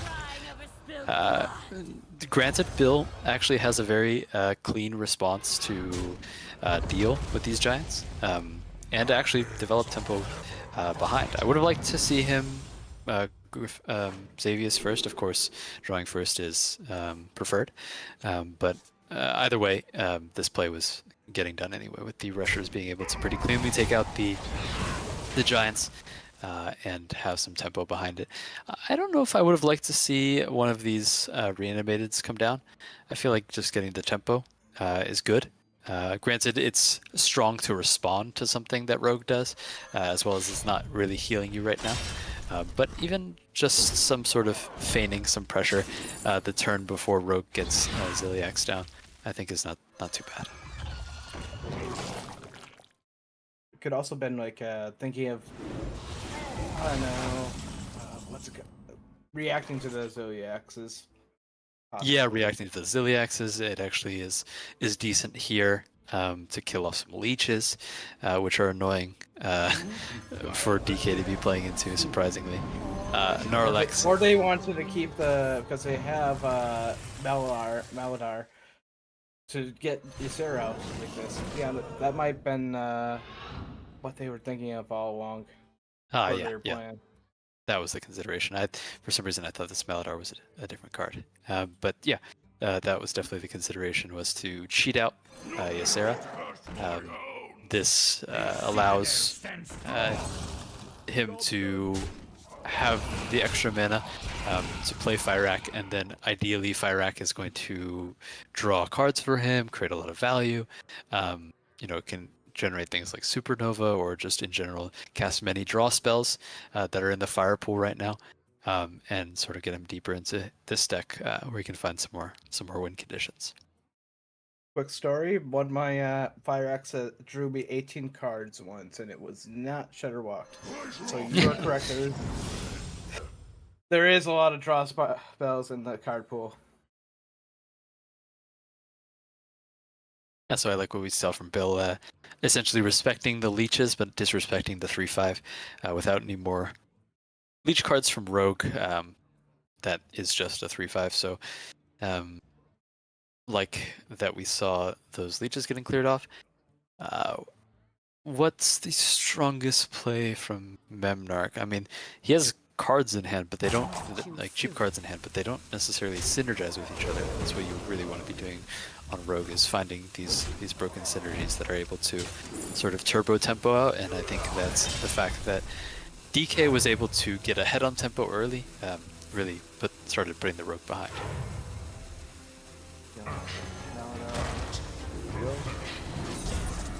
So getting Ziliax the best standalone card from his hand out as fast as possible is good. Unfortunately, I think we're probably going to see a Fyrakk this turn. He opts to play it before attacking with anything, looking for buffs. That's a perfect first shot. There's a flame strike that does everything. Here's drawing cards. Yeah, and importantly, the Ether Imp hits the worst minion on his board. It could have hit either of the dragons, but it actually sacrificed the 2/1, which is really strong. Conflagrate does nothing to Fyrakk, and Bill's very happy with this Fyrakk. This is a very advantageous position for DK. Yep. Might be Rager into Doobie, so he can heal some stuff off, or prep Doobie, I'm sorry. Let's not hit the 1/1 on this one. Oh gosh. I called it. No. You did You call it. asked That's we can play us for sure. not We to, have and it did. we have 4-mana Narrow X right now, so we can Scoundrel Narrow X into Fire again. Yep, good mana expenditure. curious to see if we're doing anything with the Shadow Step this turn. I don't think I see anything. Maybe Fyrak, but that's It would have maybe. to be Scoundrel, Scoundrel Shadow Step Fyrak, and then into some other 3-mana thing. But you don't really care about playing the Metal Detector this turn, I don't think. So That's decent hero power. Okay, but that's 5 mana of his mana gone. importantly, nothing dealing with the board yet. Molten Magma's chipping away at it, but there's still 12 on board, which is scary. Really wants to go face, doesn't it? Yeah, this Fyrak, very, very scary. But wait, how close was Bill to lethal this turn with 12 on board? Foam Render in hand was 17, and then if 12 you played plus- the Hideous Husk, then it was 4 more, and then with the This is, hero lethal. power would have set him to 2. I think that was lethal, but this is also This is lethal. also So lethal, yeah. this is a less flashy lethal than what I just described. So it's all good. It's all lethal. And this Lethal actually is what lethal wants. Yep. And that's 2-2. Okay, guys, Pro Series game 5. UHL 5. You know, Saku, I think every game I've casted has been game 5, so I just curse them. That's You did- that's the deal. You didn't curse, you encouraged. I see. Yeah, game 5, and it's a very, very important game 5. If the stakes are if unidentified pet tracking wins, so Bill Snyder wins, then that will lock out the finals, and they will win. If Cheesemongers United wins, they will be all tied up at 12-12, and it will be completely on that third seed match to see who takes the finals. Future Madness in opening hand is something I like to see if I'm ever rogue. It's just a good, even if you don't have a 1, it's good 2-3. Yeah, it all comes down to the Rogue Mirror. Very strong on the other side from Memnarch 1 into eventual Metal Detector is really strong in the mirror. It allows you to get coins to sort of cheat out your more expensive and broken parts of your deck. But this is what I was talking about with Bill Snyder bringing the Customs Enforcer exceptionally strong in the mirror, where you're able to deny these early coin plays. After Metal Detector comes down, as well as the Mini Scoundrel from the Pirate. That just has a lot of uses against the important lines that Rogue can play. In this case, I personally would not play just Custom Support Enforcer Vanilla, because, well, yep. Yeah. We're going to play our curve, and then Customs Enforcer, similar to Observer of Mysteries, is a way to lock out responses, essentially, making it so that the rogue can't do its typical call and response gameplay, where it plays some things, removes some things, and sort of adapts to whatever the opponent's doing. We're going to see a coin dubious purchase, which is going to be a very appropriate response to the giant that was made on 3. And like we were saying before, this is probably pretty good because you can get Fyrak, you can get Observer, you can get all these cards are good. Wow. In this. In the mirror, that is probably premium at the moment. Yeah, Nightmare Fuel is exceptional in the mirror, especially if it can get you Ashamain or anything that can improve this Gnarlax Fyrak plan. Yeah, and I think we're probably going to see a Gnarlax Ysera when he's able to. It just generally allows you to be 3 turns ahead of your opponent. It's really I strong. was gonna say that you're 3 mana up. It's such a hard position to come back from in that case. Ooh, another Enforcer pick. Oh, there's 2 Gnarlaxes on screen now. Yeah, importantly, the natural Gnarlax from his deck is not a generated card, so it won't get affected by Customs Enforcer, which is actually important. Right now. With two in Bill Snyder's hand. But at the same time, Memnarch's just winning on tempo right now. That's better starting. It's gonna be a 2-9 Customs Enforcer, so Lot number 802. there's a good chance that it will live this turn. But Do you have at the same time, anything to declare? ooh,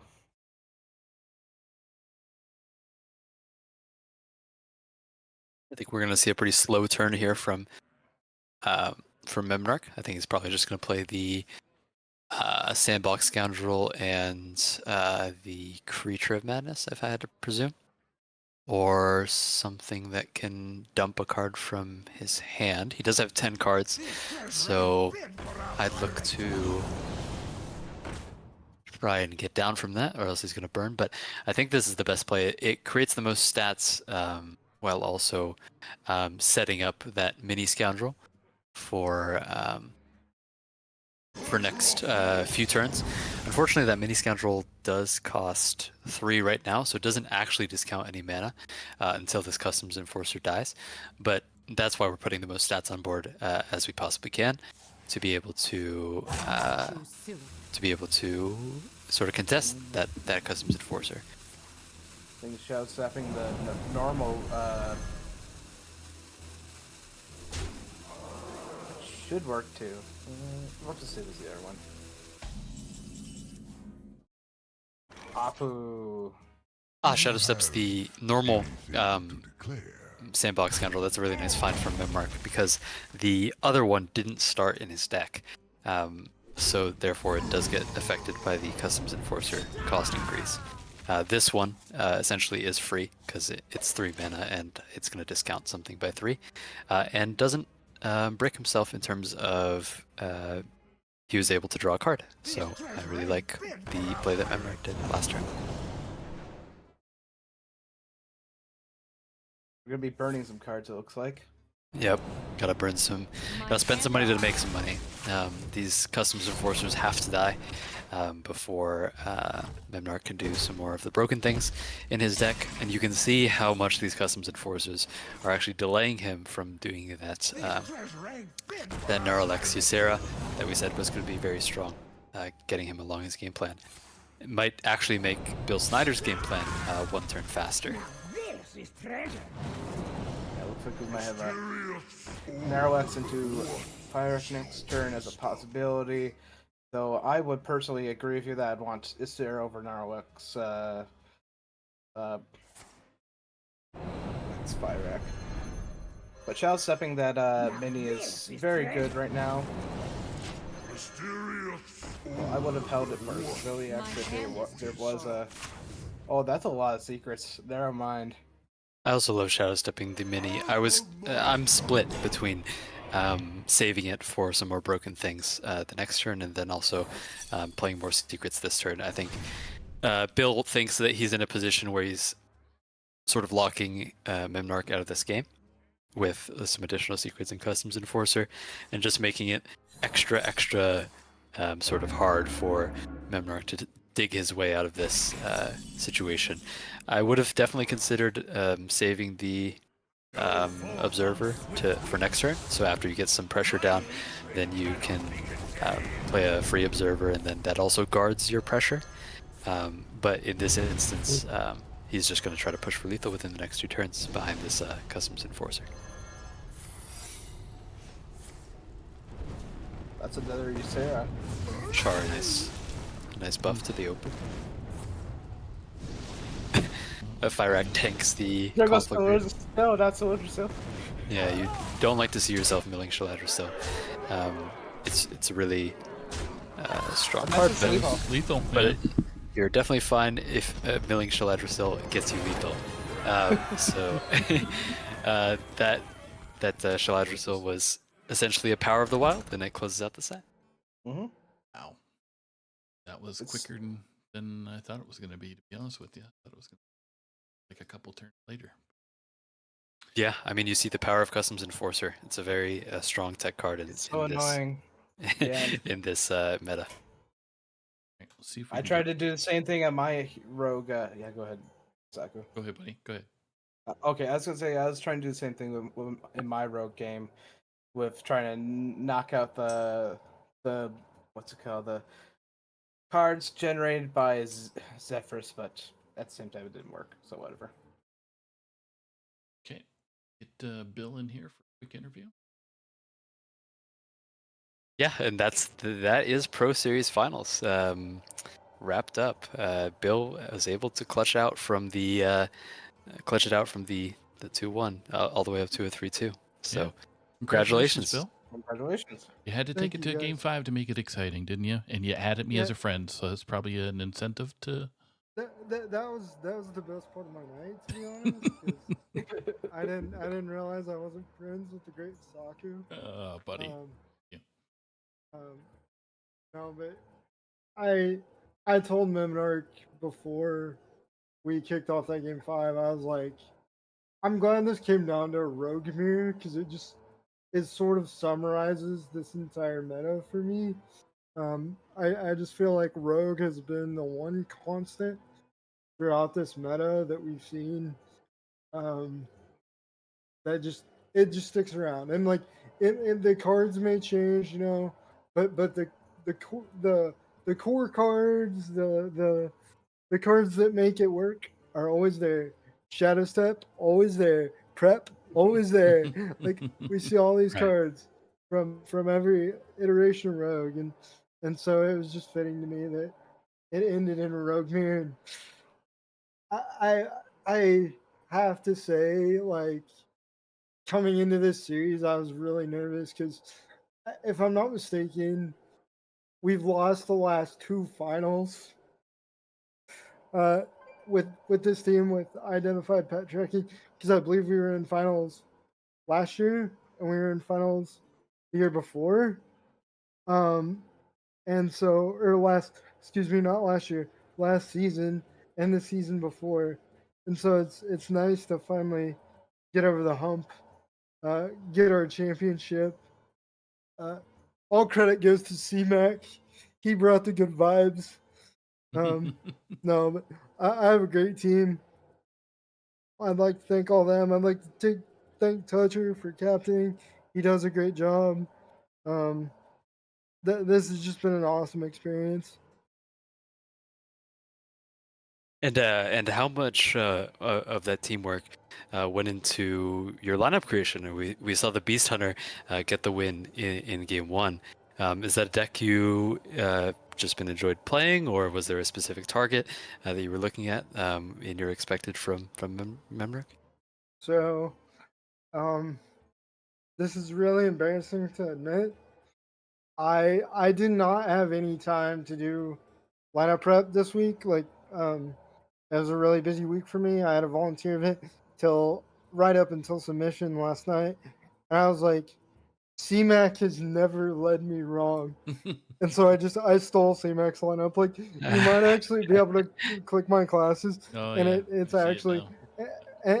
and it's really funny because, like, I've had it, like, I've probably had the best year until I went undefeated in pro up until playoffs, and then I lost my first 2 games in playoffs, and my team carried me to finals. So shout out to my team. But like, I had been doing a lot of lineup prep and and really working on my lineups, and this was kind of the first week where I'm like, I don't have the time to put in the lineup prep that I would want, and I stole C-Max lineup because I kind of like the no Warlock idea, because even though Warlock's like a really good deck right now, you can soft target it and hit it with, like with Beast Hunter. I mean, that is the matchup you want, right? Beast Hunter into Warlock, because it aggroes down too fast, and you just have too much incremental damage there. And so, I'd say probably Warlock was what I was looking for. It was rough because coming into the night, I was between on my band. I was between Druid and Rogue, and I I I was like, I've banned Rogue all season, and like, Memnarch's a player that I have a great deal of respect for, and I was like, he will go into this thinking I'm going to ban Rogue. In hindsight, like, I don't think he looked that deeply into it. And I definitely would have. I probably would have banned Rogue if I would have not thought that he would have investigated my history. Um, so I think overall the Beast Hunter worked really, really well, but I got super lucky with that first queue. Yeah, it was great. I think once that Beast Hunter got through, as the least played deck, I should say, of the current meta in your lineup, I think that once it got through in game one, you were definitely favored for the rest of the set. I definitely agree with that. It was because that was the deck I was definitely worried about getting through, but I got it through in the first game and I was a lot more comfortable. And then I went down 1-2 and I was like, okay, I'm less comfortable now. Let's log back in and let's see breathe, what we Bill. can get Let's done. breathe. Yeah. And so I'm relatively I'm sort of sad that like it came down to a fire. I take the wheel there on that last turn, but like I think again that just sort of summarizes this meta and what we've seen is like really strong neutral cards that just are very polarizing.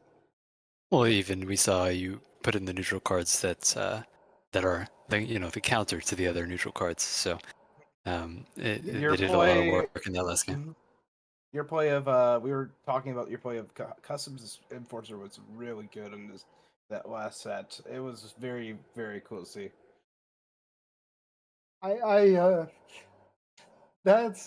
That's one of those plays, gentlemen, that you don't make unless you've played entirely too much Hearthstone in your life. Like you've seen these play patterns before, and you're like getting these custom enforcers on the board, particularly like because this is the thought that crossed my mind because I think a lot of people would criticize my playing the 7-8 on turn 3, but like I knew there was a good chance that 7-8 would get dubious purchased, but I also knew that if it got dubious purchased, my custom enforcers would stick.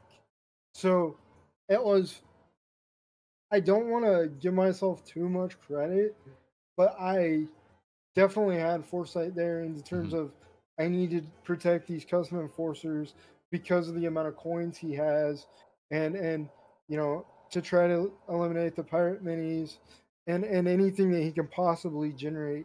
And I feel like that game plan came together really, really well. And on that turn too, they had a 2-1 up and a weapon, so even then the Customs Enforcer would have died on board from what you saw.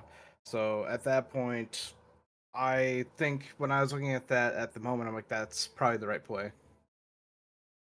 For sure.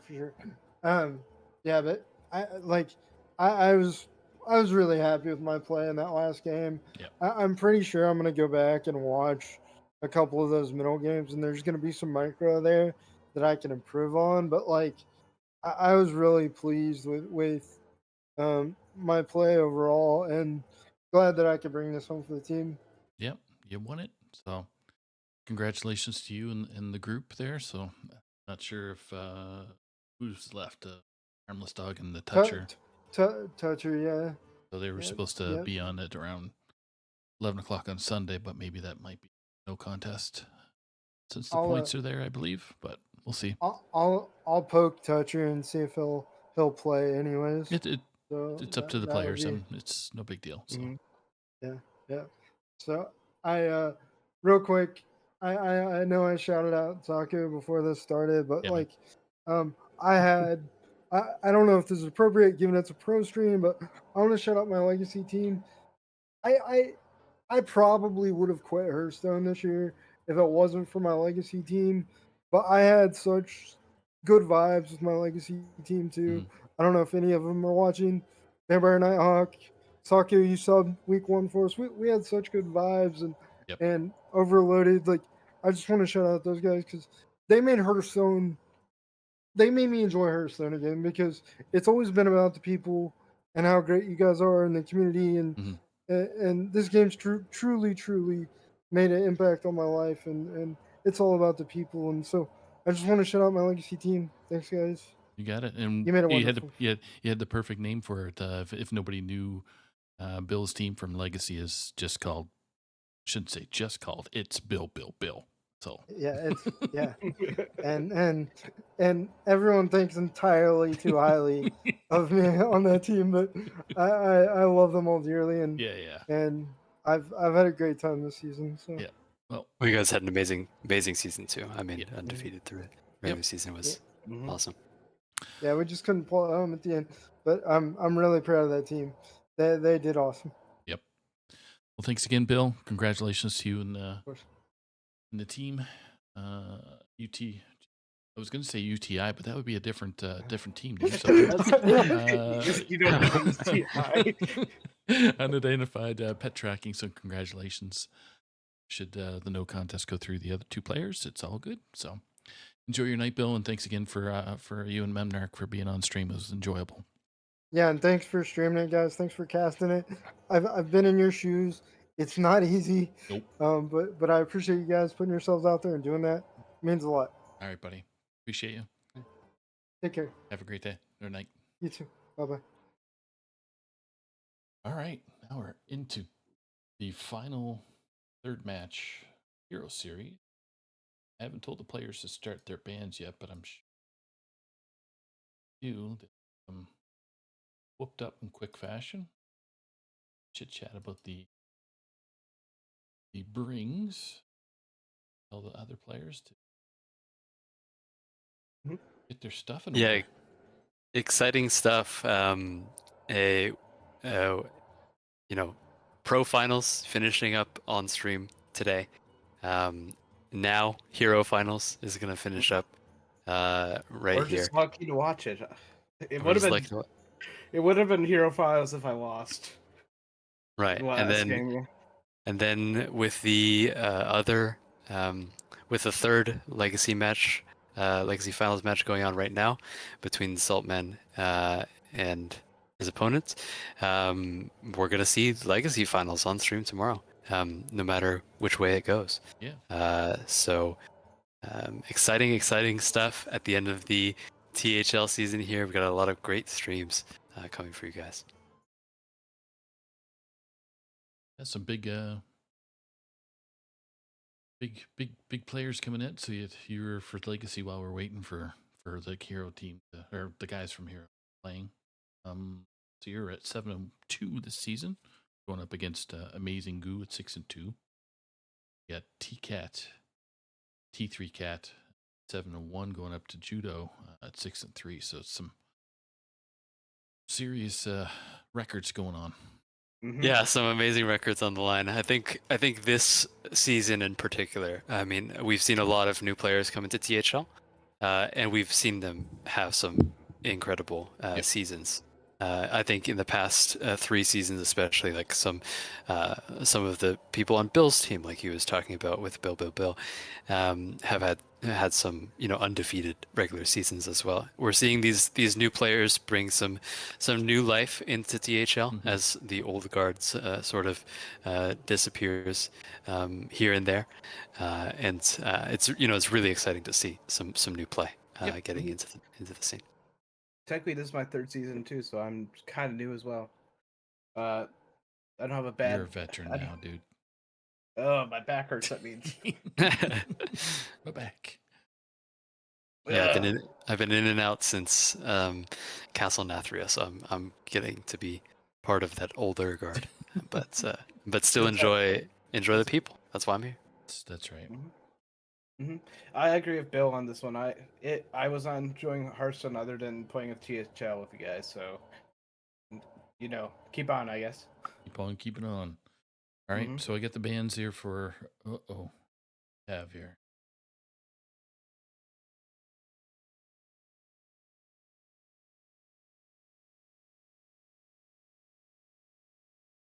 But yeah, let's get into the lineup. Let's lock into Hero.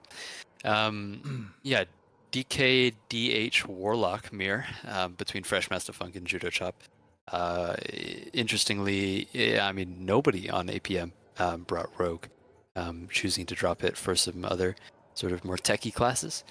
In this case, the DH and the Warrior. from Judo Chop, and then the DH and Fresh Master just has the pretty much agreed upon just good flexible decks lineup. I would say Yes. that's the most common brought for Legacy / Hero. I'd not check Pro. Just DK, DM Hunter, Rogue, and Warlock. Just those are the strongest decks right now. Why not bring them? Yeah, for sure. I do have bands if you want to hear the bands. For sure. What the? So Judo Chops, sure.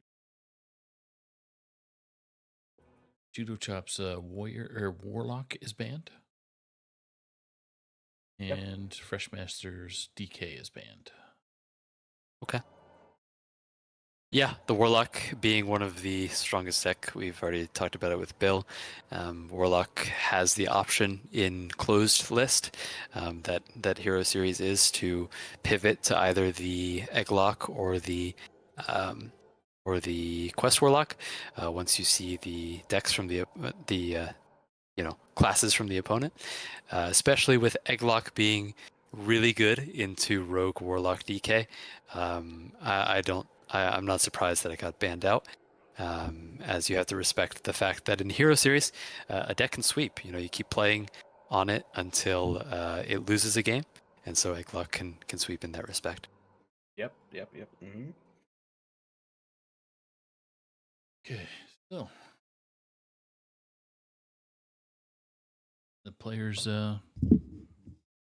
figured this out. So for our viewers, we're going to see Fresh Master Funk on the bottom of the screen for us to spectate. For our casters, Judo Chop's going to be at the top. So this is to determine the winner of Hero. I can't take it our second place, Saku. I can't take it our second place. Finals last season. Oh, you were second place in finals as well for Hero last year? Oh, not Hero, Legacy. Oh, Legacy. Looks like they're going in. Wishing you the best of luck. What are we going in for classes here? Do you think? Fresh And Rogue first. It's a Rogue from Fresh Master and probably Demon Hunter from. Yeah, I was right. Okay. Yeah, exactly right. Nice read. Yeah, these Demon Hunter, I think in Hero and Legacy both is a good first queue. Less so in Hero, but in Legacy, many of the Demon Hunter decks that you'd want to bring, Armor DH, Cliffside DH, Aggro DH, their mulligans don't necessarily change based on the opponent. You're always looking for your strongest play patterns that sort of go, curve out. And so the fact that you can queue that first and see if your opponent is on, say, an Egglock, might be different than the Quest Lock. You might want to have mulligan differently for certain things. So I do like queuing the DH first, also in Hero, seeing how many wins it can get into the lineup, as it probably, I'd say, is the most neutral Hero class in terms of it just does okay versus everything. Fresh Master's the Funk's thinking that Slither Spear can just steamroll usually early if you don't kill it almost immediately. For sure, it's a very scary card, and Judo has the option now to decide between the Living Flame and the Spirit of the Team. This will get quote-unquote punished by a coin metal detector, as the Spirit of the Team wouldn't be able to be attacked because it has stealth for a turn. But playing a 3/2 is going to be the better option if the metal detector wasn't here on the other side. So I like it. Play 3/2, draw a card, draw damage. Yeah, and this Mukla behind it presents a very real problem for the Rogue to deal with, at least for this turn. Probably going to see some level of Creature of Madness and Banana while we're waiting for Coin Sandbox Scoundrel on the next turn to start cheating some stuff out.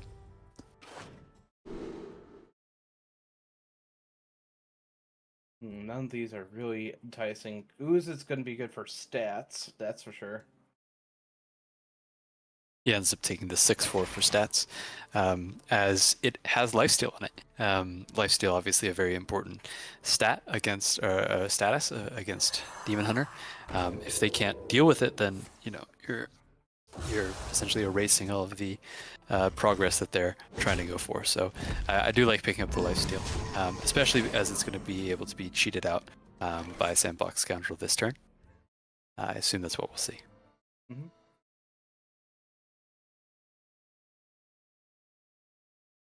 I'm just worried about turning it into 3/4 in the case, because it doesn't keep the 6 attack after your opponent plays a minion, but doesn't look like they have any minions in hand at the same time. Yeah, that's true. It won't keep the 6/4, and it also won't keep the lifesteal, which is very awkward. If Judo had a minion in hand, currently he doesn't. But we'll see what comes off the top here. It's a minion. Yeah, it's a minion. I suspect we'll either see some level of stingering this 6/4 twice so that it doesn't heal fresh, or just, in fact, just play the minion. And then it will become a 3/4, and then we'll deal with it some way after that. I would want to do any play that doesn't heal the rogue. That will progress the Demon Hunter's game plan, and looks like we're going to see the double stinger or something similar. Oh, they're going to opt to do a acupuncture hot coals. Yeah. There's also just a lot of damage coming out. It is. That is a total of, you're down to 8 on turn 4. That is not something on speed. We're gonna probably try to get some Grifta going on here. Yeah, unfortunately, Grifta heal is pretty much the only play that's going to remotely stabilize him, and he doesn't find it. Amulet's not bad, but it's not what you want at the moment. Right, yeah. You need heal to be able to somewhat stabilize. Essentially reset, find a way to both reset the pressure and, get your life total up. If you can only reset the pressure, then your life total is a concern.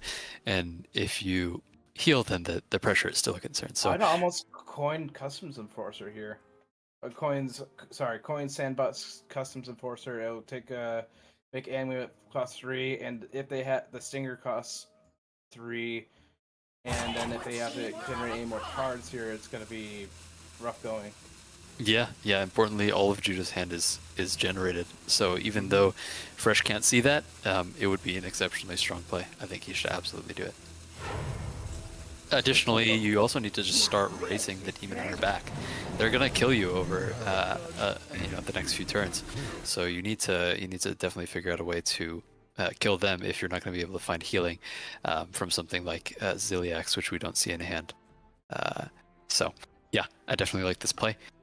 And then Demon Hunter's going to try to find a way to deal 8 over probably 2 turns, starting with getting rid of the Customs Enforcer so that these generated cards can actually be played for normal cost. And I think they're just going to hit that Infestation to get the 4 guaranteed damage. Or I'm wrong, one the error. Yeah, it opts to do this way so that you can just get 2 face damage this turn, and then we'll use the Infestation next turn. I would have liked to see the Infestation prepped because it prevents some sort of counterspell outs, but at the same time, just getting 2 damage, swinging with the weapon, and then also being able to swing this upcoming turn is technically more damage. I think that's game. So yeah, it's going to be game. I do also importantly like seeing the respect of killing off the 1/1 mini scoundrel on board. If you didn't kill off the mini scoundrel, then they can do something like shadow step it into a Ziliax, and then they can start healing and stabilizing. That would have been disaster, but it was killed. Locks out the game for the Demon Hunter. That's game 1. Anything so cavalier about my teammate losing, but gotta be objective somehow. Yep. Yeah, I'm not rooting too hard for anyone while I'm on the casting window, but of course, I'd like to see my teammates win, and as we all would. It just that aggro demon hunter can just it has if you could have a good start, it just rolls over most decks right now, or not most decks, but it's just a good, strong contender. Yeah, this is what I'm saying, right? Like, you queue the Demon Hunter first to see how many wins it can get. I mean, it in Hero, you don't need to get the Demon Hunter through to win the set, but it's just okay into everything. So if you queue it first, then you're not going to be super mad if it goes into a insane counter matchup. The only thing that it really loses to is controlled DK, which did Judo ban? I think Judo banned, right? Judo banned DK, yes. Yeah. So that's actually very smart, banning the DK so that he can start out with the DH and see how many games it can win. It looks like actually I knew this already. It's gonna be a Starship Team Hunter versus the Aggro DH. Aggro DH. Yeah, thank you. No worries. I knew this was coming because, well, teammate. Yeah, for sure. This Starship DH is, I would say, a side grade line from the typical aggro DH beats the other DHs and some other decks. This armor or spaceship DH, whatever you want to call it, does lose to aggro DH, but it's not impossible to win. You have a lot of early ways to contest board, like the Shadow Shard turret and these other starship pieces that he has on 4 and 5 are going to be really strong. Typically, you see the aggro DH be able to get through those with things like Red Card and Kane that can ignore these taunts, but having all of them means that Fresh should definitely have a chance into whatever Judo Chop's throwing down on these first few turns. And it's like a tough Spirited play just because you want that guaranteed draw twice next turn. Gets through your deck pretty cleanly. Yeah, really like what Fresh is doing here. Next turn, he's going to get out a Shatter Shard turret that's going to pretty much contest whatever is on the board, sort of slow things down so that he can coin into an Arcanite Defense Crystal. That Arcanite Defense Crystal is probably going to get red carded, or he's going to play a Ziliax, and then the second Arcanite Defense Crystal is going to come down, which will start to really stabilize things. It looks like Fresh has a really cohesive plan here. Yep, looks solid to me. I was about to draw that hot coals, and there goes the board at the moment. Yep, we'll see a Ziliax come down here pretty cleanly.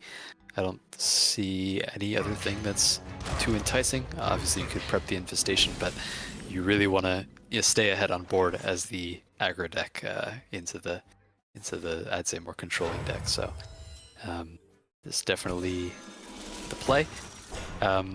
The first red card is going to come down on this first ship piece, but importantly, he picked up the second red card, which is going to get the second ship piece.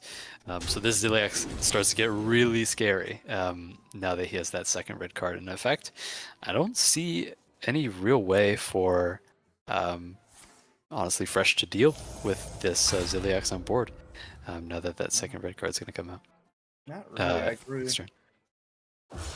You can always try to Hail Mary with the Warp Drive, but that's going to be so hard to deal with the 27. I'm not saying. Yeah, that's a problem. I think the only card he can pick up off of Warp Drive is if this deck is running red cards as well. I believe it is. But yeah, you'd need a red card of your own. I think he's got to go for it. I think playing the second, obviously playing the second Defense Crystal is just conceding on board. You know he has a Hot Coals in hand, so that the little stingers on board plus the Hot Coals will clear the Defense Crystal, and then obviously the Ziliax will go face for lethal. So you need to go Warp Drive to go searching, and nothing comes up. to infiltrate could have used that earlier. That's game 2. Wow. Yeah, Okay. fast game I too. yield for now. Demon Hunter getting it done. Yeah, Demon Hunter, a lot of people are bringing the aggro variety just because, especially in Hero, because it does do well into these other Demon Hunters. Other people have been dropping DK for Demon Hunter in these lineups, or say, Rogue or even Warrior for Demon Hunter. So the fact that you have one that's consistently either 50% into itself or winning into the other ones is significant, and it's definitely putting in work so far. It was one that I was contending on banning myself because of that potential. I looked at the matchup spread and said, "Oh, that does a lot of damage." And I Yeah, also it's don't have a sneaky good. Your soul shall be And mine. it's like, it's Egglock versus Demon Hunter. That is losing for Egglock, if I'm not mistaken. Generally, but with eggs in opening hand too. So let's see what Oh, happens. it's crushingly losing for Egglock, which is unfortunate. From what I see on the third party site, it's 36% at Diamond 3 Legend Yikes. for Mhm. Egglock, which makes sense. I mean, it's the deck kind of does not that much until it stabilizes eventually and gets its eggs out. But importantly, I do see a lot of anti-aggro tools from the Egglock, like the Strain Soul, like Hellfire. I'm surprised he threw the Hellfire against Aggro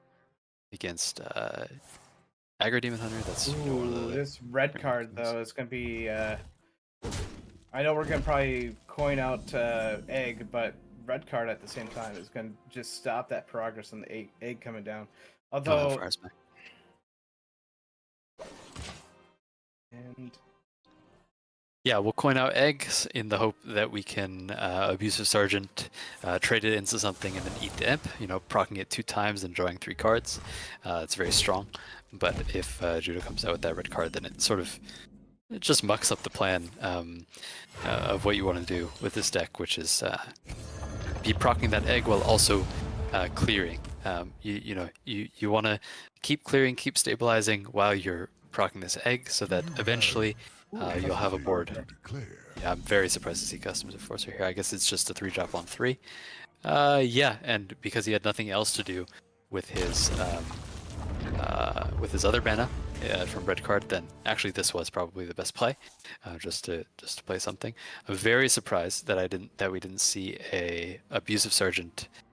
Wait, sorry, no, the Customs Enforcer had 2 damage, and so even if you Abusive Sergeanted the egg, then it wouldn't pop the egg. So I do like this. I was thinking of Egg Warrior.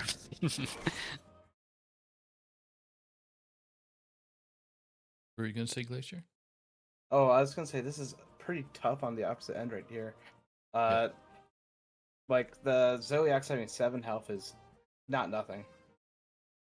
Yeah, 7 health is significant. So I would many even consider possibilities. something like setting up an Ultralisk Cavern to try to kill this board over 2 turns, as there's no clear Nihilus is way. gonna draw you. Nihilus is gonna draw you the second consume too. So you can almost face tank this. I would say. I'd hate to say. So many Yeah, you would have to tank possibilities. 12 this turn, but it allows you to heal 16 next turn, while also creating a giant that's going to be rushing Operate. into.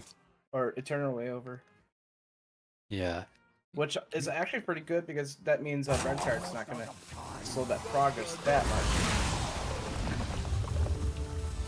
how does this work? I think Ziliax is a 10-1 now. Yeah, okay. Which you still take 12, but and the Ultralisk Cavern's going to clear out next turn. I just felt like this was very risky if you missed the Cursed Catacombs into layover, but it worked out really well. Mhm. The likely play from Judo, now that he can't lock out the eggs with red card, is that he's going to play Cliffside and spawn even more things with 1 health. So this Ultralisk Cavern is going to be pretty Be- crushing. Yeah, it's plus the In healing fact- off of it. In fact, I would play the Nidus one. I would probably draw the other one with the, and then play it for 2 mana and then consume it for 0 mana. It's going to be the same amount of healing as if he played this 3 mana one with the 1 mana consume, but he opts to go this way so that he can get maybe an Abusive Sergeant down or the Drain Soul. Yeah, exactly. The Drain Soul actually will heal him for less, but it does pop the egg. So yeah, just doing it this way. I would be afraid of dying, so this is why I wanted That's to what I do was the other. thinking. Yeah, on the other side, this is very. I'm clutching my non-existent. The anxiety Yeah. is high right now. Yeah, things like this where you do this and then you have 2 acupunctures behind it is definitely the way to end up losing the game. Looks like But- Fresh is going to be too off lethal. My world itches for war. Okay, looks like, yeah, we should play Annihilus Worm.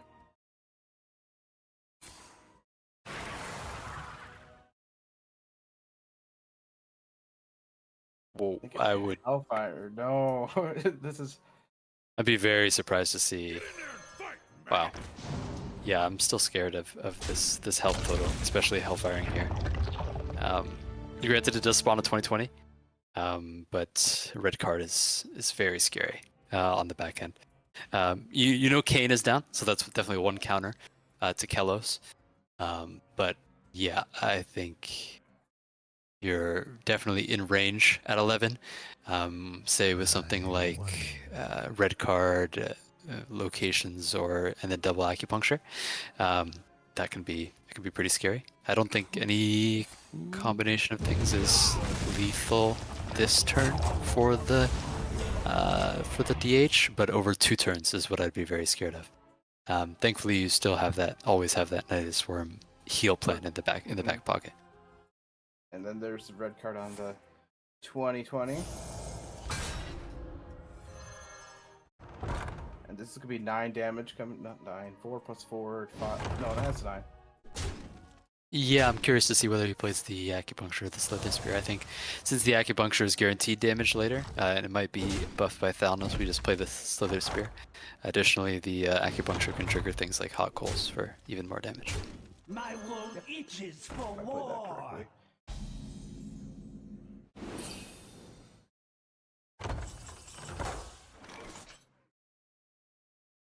I think we have to see Nidus this turn. Yeah, they're playing it. Good. Yeah, this is strong. I think it should lock out the game. Play the Ultralisk and. Yeah, at this point they're slow on gas for the DH. Yeah, we can eat Beam first, draw cards, and see what we get. But I think we're always going to play Ultralisk and consume here. Yeah, we do the Eat Them second. This is no worries. Umbra.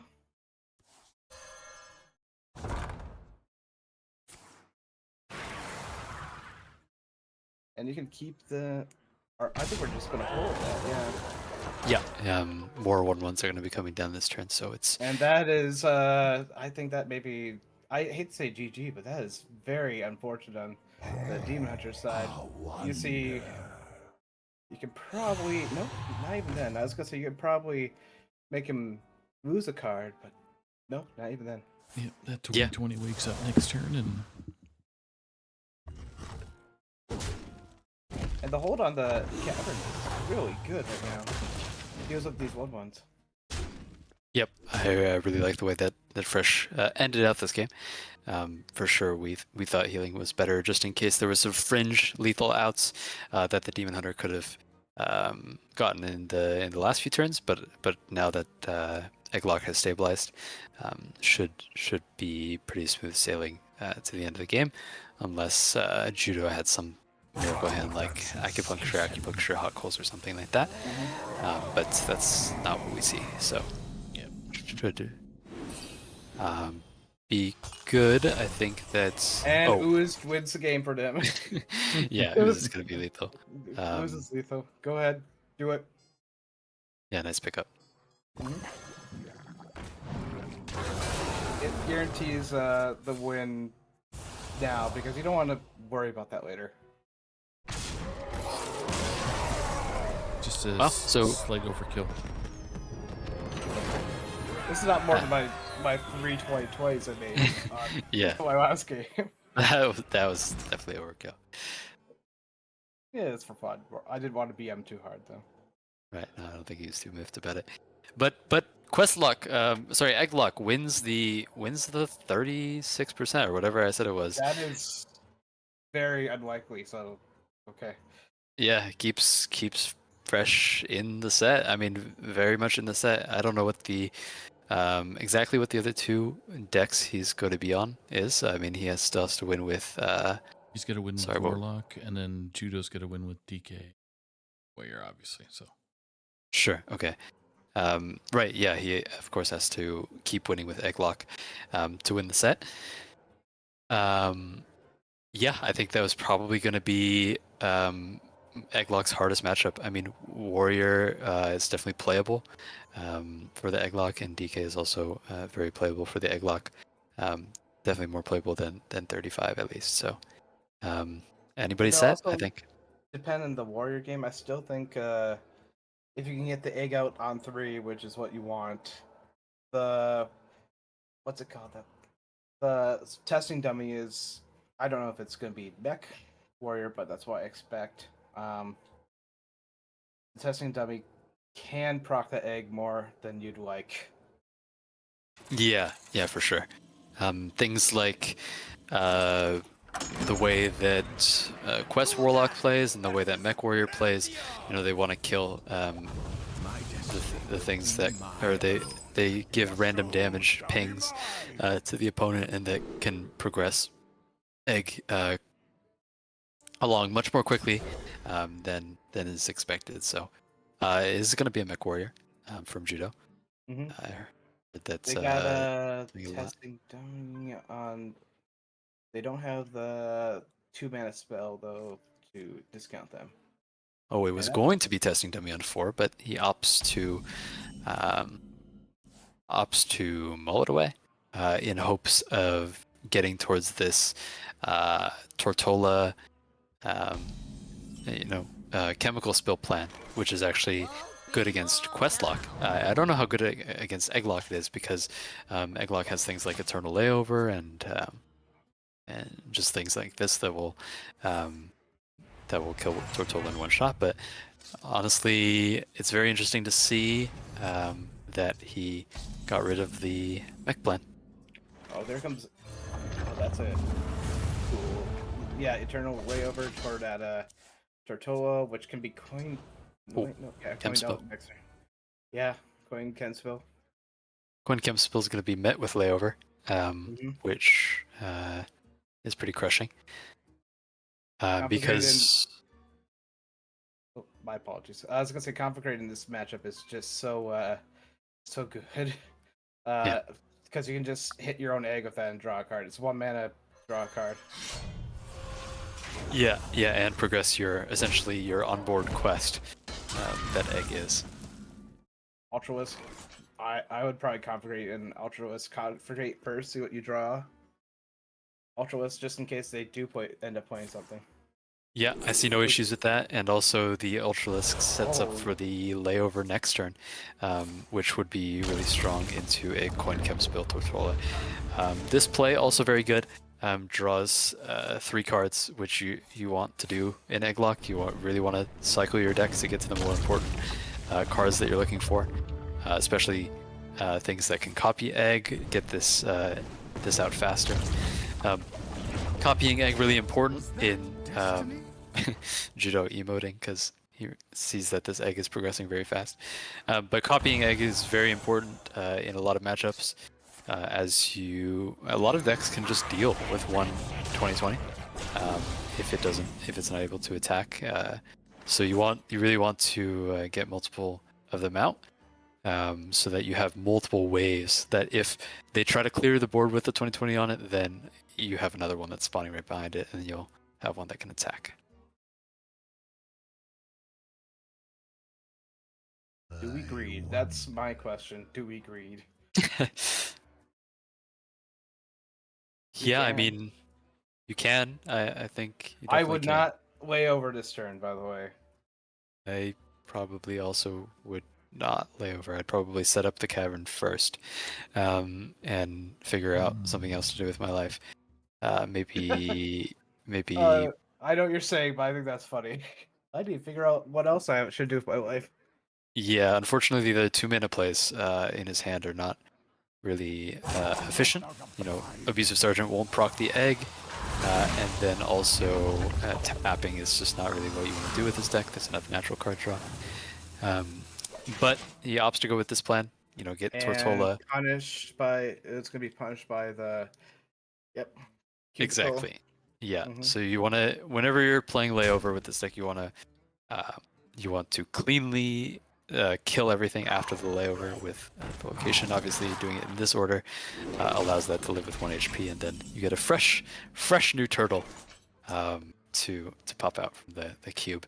And you know your opponent's running cube, right? They're playing Mech Warrior, so that's going to be a part of their deck. Looks like they're thinking of Dark Marrow and Drain Soul right now. That's Yep. 2 2020s, and that's still a lot, actually. So many. Yeah, it's going to be very strong into Dudo's board. I think the fact that he was able to find a 2-mana egg pop. Oh wow, he's not doing it. I think he's thinking He of doing wants- yeah, he wants- Archdruid. He wants to kill the cube This is- this turn. So that's the consideration, I think. Yeah, the cube is very annoying. I mean, spawning more Tortolas is obviously very concerning. So he's actually going to respect that, while also spawning a 2020. It's strong. It leaves this other egg next to it, 1 step away from being procced, so he can do the same play when he finds another egg pop for this one, just ensuring that no more Tortolas are going to come down this game. So I like it. I'm a fan of it too. You can on the other side, Mixologist is good for rezzing said Tortolas. But we may be just looking for looking for the actual testing dubbing off of Xavius. Yeah. Unfortunately, I think that the Mech Warrior ended up getting. Wow, Crazed Alchemist would have been so much damage if the Tortola wasn't available. In fact, I think it would have been lethal if this Tortola wasn't here. But thankfully the taunt is in the way for the fresh. Yeah, Tortola getting swapped is a very common line to get a surprise lethal in matchups like this.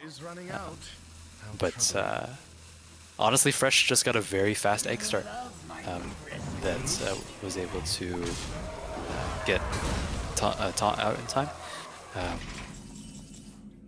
Cartfield plus Dark Marrow. I was going to say Dumb Marrow. Is going to be a lot of stats on board. Yeah, I would really like to see that. I was gonna say last turn he used the Drain Soul, which was his only targeted egg pop that he could have used for Dark Marrow, but he finds another one off the top, which is huge. I think we should see that come out. I'd like to see that come out. I'm a little biased though. Yeah, not seeing anything else I super love. Anything else slower gets a bit sticky into repeated death rattles. I think he's trying to get the Archdruid with that death rattle. Right, yeah, exactly. You definitely want I don't think that's possible, though. Yeah, you don't want the train of eggs to stop into anything, but if you're getting 2 2020s, then you take that trade-off. The only way he's going to be able to get eggs back into this game is if Umbra comes down later. But honestly, just having 2 2020s and the potential to even clear off this taunt next turn, potentially push for lethal, is definitely enticing. Especially because Mech Warrior doesn't have any way to deal with it. And right now, we're not looking like anything too enticing on the other side, too. I see shield block. I see Reckham Deckham, but otherwise, you don't have the Ziliax for boom. You don't have the the stuff for Reckham Deckham. You can res a Tortola, and that's Yeah. what I was going to be trying to do myself. I think the highest priority was freeze to try to freeze a Tortola, and then Kelos, sorry, and then summon to try to res a Tortola, and he hits You low one roll. of them. Yeah. But yeah, wasn't able to res Tortola, unfortunately. Yeah, I mean, these Keloses are just so big. Like, there's nothing at this point of the game where Mech Warrior This is wasn't. Lethal, by the way. Well, no, it's not. I lied. Don't listen to me. How much is the bones? 3? The bones, what they have not played bones yet.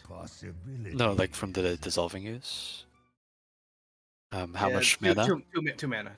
2 mana. Okay, so that would be, say, Abusive Sergeant on the Dark Marrow to kill the 2/6, and then the Oh bones. God, Umbra. Okay. Yeah, Umbra's strong. He should pick Umbra. Yeah. For another wave after this Kelos. Yeah, nice. Wait, it's oh, it's temporary. He got it off Curse Catacombs, so he's got to play it this turn. He has to play it this turn. I believe- would potentially Abusive Sergeant first to cash it, to guaranteed cash in 20 damage this turn. Strip all of the armor. He's opting to play Umbra first in the off chance that to make sure that there's one more egg. But or another Tortola. or another Kelos, which ended up getting rewarded because it was the last one to get spawned. But yeah, I would have liked the guaranteed cashing in of armor, but this play is also very good. I mean, it spawns more eggs, which is more inevitability, which is more Keloses later. So actually, I'm coming around to this line. Should be game. There is no cards in the res pool for Boom or any Death Rouse for Umbra Nope. right now. So those Yeah. are dead cards. The Cubicle has a dead card too. I'm looking at this hand. Don't see any way out of this. You fought well. Yep, Judo sees the writing. Nope. that's 2/2. Guess what? Glacier. We got ourselves a game 5. My curse. No, that's a player. Yes, he is. Wow. So it's Death Knight versus Warlock down to the wire here. Yep. And Go ahead. honestly, Freshmaster's favored now. If Judo's on the popular Death Knight, you know, the Leech, Death Knight, that game plan unfortunately runs into the same issue as Mech Warrior and also Quest Warlock, which are the decks that Judo's that Judo's likely playing. That these random pings are gonna progress the egg game plan, and honestly, they can't play as normal as they were supposed to. Yeah, it into looks the like second it. one. I see a hideous husk. Yep. Grifta is the Yeah. is the card in this matchup. You can steal the first 20/20 and actually counter swing for lethal. I'm curious to see if Judo keeps that or if he's going to mull for a curve, as his hand is very expensive right now. But Grifta is an exceptionally good card in this matchup to try to look for that steal amulet. I am tending to agree with you on that one. When I was playing my rogue game, I was wanting to do that too. All right, a rogue game two weeks ago. Yep, kept Grifta. Does keep the Grifta and finds a nice curve to go behind it. So no issues there. And we got a game. Game 5. Oh, Egg Bearer. That's Hero a Series good. Finals. Two. Egg Bearer is disgusting. It's yucky. Playing out a 1/2. I don't love it. It forces you, or it just makes you have less flexibility later. It does allow you to pick the best of 6 3-drops that you want to play on 3 instead of 3. But generally, you're going to find a decent 3-drop and have more mana flexibility later in the game to deal with whatever BS Egglocke is throwing at you. So it's fine though, especially because it's starting to pressure, which is great against a deck that is trying to sit back and control. And yeah, I was gonna say I would choose Zephrys in my case. 2. It has a double battle cry. Oh, Zephyr's double battle cry is exceptional. Importantly, it can go over the top of the Keloses once they start getting spawned, so you can throw damage over the taunts, or you can look for cards that impact the enemy battlefield, which would potentially give you Hex or Mass Dispel, which are another ways you can deal with the Kelos, potentially even multiple Kelos on board and try to push for lethal. So a double Battlecry Zephyrus is great here. Here, I'd probably do Eat the Imp. You want more cards in hand. I hate taking 7, but I am okay taking 7. Yeah, alternatively, you can just Hellfire, Eat the Imp next turn. Looks like he's going to go for a Hellfire to take 3 instead of 7, and deny some healing from Judo. And that is a big boy. That is strong, yeah. Mm-hmm. No obvious spells to proc it with, so we'll probably see a Xavius come down this turn if I had to guess. Grifta, you are looking for that amulet, but you don't want to give it to them too early, or else they're just going to use it to start clearing your stuff, and then they can start playing around it, spawning 2 Kelos at the same time so that one has to swing into the other. So you really want to leave it as a surprise for as long as possible. I would like to see Xavius come down. Mm-hmm. I'd say that's the best choice right now.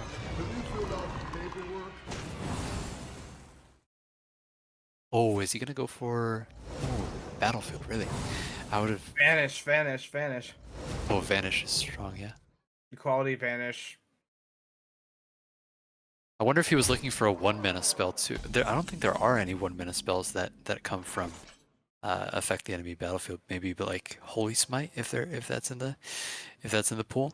But I was thinking he was trying to go for like Lightning Bolt go to the enemy face, to try to proc the spell burst on this 4/7, but he didn't get any of those. So the consolation prizes of Vanish and Equality seem strong as well. I like these cards into Egglocke. To configurate. And I don't think Fresh will be expecting them either, to be honest. I mean, who knows all of the Zephyrus pools by heart? Like, Not me. I used to, honestly, but that might be the difference. Milling and investment, never a bad thing. But that could be the difference between winning and losing a Hero Finals. So we'll have to see. goes with the safe line of, hey, I don't want to take 8. Arlex. That's pretty bad, yeah. Arlex is an unfortunate mill. He does have Fire Rack in hand, which can be a lethal option into Egglocke. Why Egglocke does good into Fire Rack Rogue and Fire Rack DK. Often the Fire Rack ends up killing the egg multiple times, spawning a Kelos, and then you die on the back end. But Judo's just getting it done, going face, pretending that this is aggro DH, which is the good matchup into into Egglocke, and just trying to get there fast. This is not it for on the other side. Oh yeah, gonna have to take damage here to clear the Zephyrus, which is proc the egg. Gets it down to its last cracked version. I'm very curious to see if Judo takes a turn off here to Vanish, to prevent this egg from getting cracked by the Corpuscle next turn. That would be very interesting line to see, and I don't know if it's good or not, but you can also just Vanish after the Kelos comes down. So that becomes a 10 mana 20. It's a 10 mana 20/20 at that point. Yeah, that pretty much locks that out from getting replayed. Rather than getting the egg in the hand and then you can play it again and then crack it again. So I actually would like to see Vanish come after the 20/20 comes down and trying to Yeah, I mean, we talked about it. This makes sense initially, but then it's just But going it's to be replayed. also and Umbra. Oh, Umbra. Umbra. Umbra likely to come out after this egg gets popped, so that it has the option to spawn a 2020 itself, aside from the other. He's thinking of Dark Marrow, but I would probably Corpsicle into Archdruid here myself. Well, if he wanted to Dark Marrow, he should have played it first, right? It would have spawned two 2020s when the egg played, and then This might be GG. We'll see. yeah, and then you're living from there. But this is It's really a Hail strong. Mary time. It's Hail Mary time for Judo. Time for Grifta to show what he could do. Yeah, this I don't know the odds. I think it's probably something along the lines of Long end. 50-50. It's always 50-50. It's always 50-50. No matter what the odds are. But yeah, if Judo finds a red amulet, then he wins the hero finals, and if he doesn't, then I would assume Fresh does. We love random outcomes. Judo, I think, looking just at his hand to see if there's any other options besides fishing with Grifta. And obviously, he has a lot of cards in hands. He might not even think that's the only. I mean, there is another option of playing Equality. The game's not over if you just play Equality and then clear the Kelos. Obviously, this is a strong. He's going to do that actually. This is a chance at lethal, like it's not guaranteed. So by playing the game more, he thinks that he's going to get a better chance. So missed one damage with the hero power. Probably not going to be relevant, but definitely could be with Fyrakk on the hand. But I think it was a very complicated turn. I'm glad that he at least took the whole turn to play it and not say that he wants to go out on a Grifta steal. But I think giving the odds at a Grifta steal, but I think giving the Egglock more time is really dangerous, especially now. There's two. There's two of them. Now there are two of them. And Yeah, Grifta's no longer an out. I was gonna say Grifta's not no longer lethal, so. Why? Oh, Found the my red. gosh. That's terrible. That's so unfortunate. And now I think you just Umbra and then probably pop something with the Alpha Great. Even if you do Fyrakk next turn, that's still not great. Yeah, we're gonna see Pterodax and then a giant come down, meaning that Umbra will spawn up to 2 Keloses, but sometimes 1, if I'm not mistaken. Or Yeah. Or is it just 1? I'm unsure. Sure. Yeah, so I mean Umbra has to get played. I don't think there's any other option. There's no other option. Umbra has to get played, and I think Conflagrate on. There will be also a egg that is close to completion, so that will get conflagrated. With the 2020. Yeah. Oh, because Eliza, yeah. So it's not guaranteed actually to spawn a egg that's close to completion, but it's likely, and so that will get conflagrated. 2 2020s will get spawned, and then Fyrakk is going to have to be the way that Judo gets it done. YOLO! Yeah.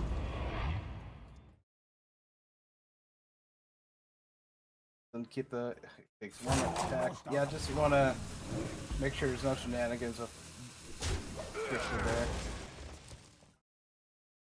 Oh, Interesting. Zephyrus. Is that ever a higher chance than Fyrakk? Probably. What can we find? Is it Battlefield or Face? It's probably Battlefield, if anything. I don't think there's any combination of 2 cards that can get there by Face. I don't know. but Shadow Flame. I don't think that's it. It's like it That's- had to be that's- Vanish or something, and then replay the giant. Brawl. Vanish would have been. Yeah, Brawl. Yeah, that would have been good too. Vanish would have allowed him to replay the giant, and then you can't Friendly Shadow Flame meal. an enemy. I was gonna say that's friendly. I think this is game. Yeah, it's gonna be game, unfortunately for Judo. Wow, Egglock with the reverse sweep. Like I said, it's a strong hero deck because it's really powerful into some of these more meta decks.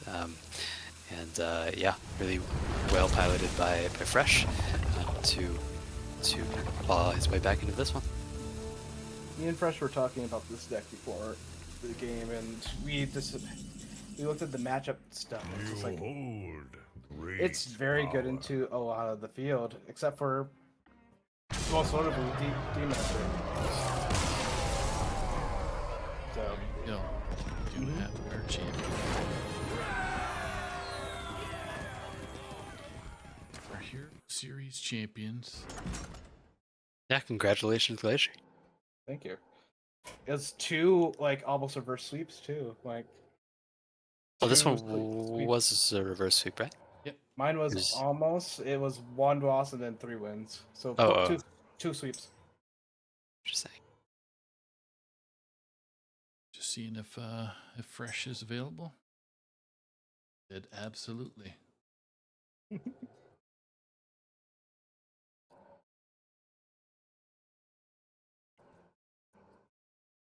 You have it. Hero Series champions are SI7. Congratulations, guys. Thank you you, much. thank you.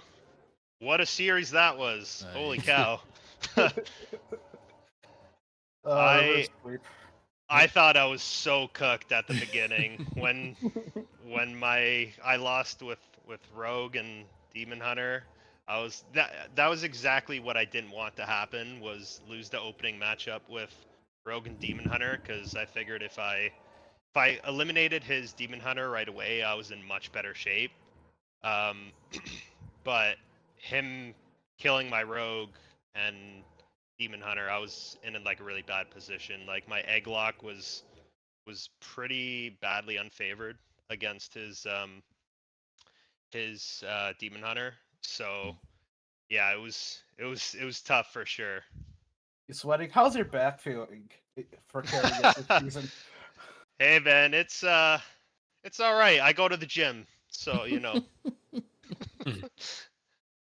No, it's we all fought against some really tough opponents for the season. I think overall it was struggle. Even like I know like my record's like 7-1 or 8-1 or whatever, but like any of those games could have been changed in a literal like top deck, right? So like for all I know, like I could have gotten a little less lucky and my record would be like 4-3 or whatever, right? Like it's just the nature of the game sometimes, RNG. But I think of course happy with how things turned out.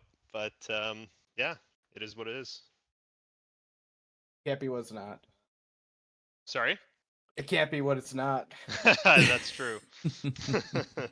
But what you were mentioning about the DH, I mean, we saw that you had to queue Egglock for the last matchup, and it made complete sense why you were reserving that, because obviously that matchup's really hard for the Egglock while you're just kind of waiting.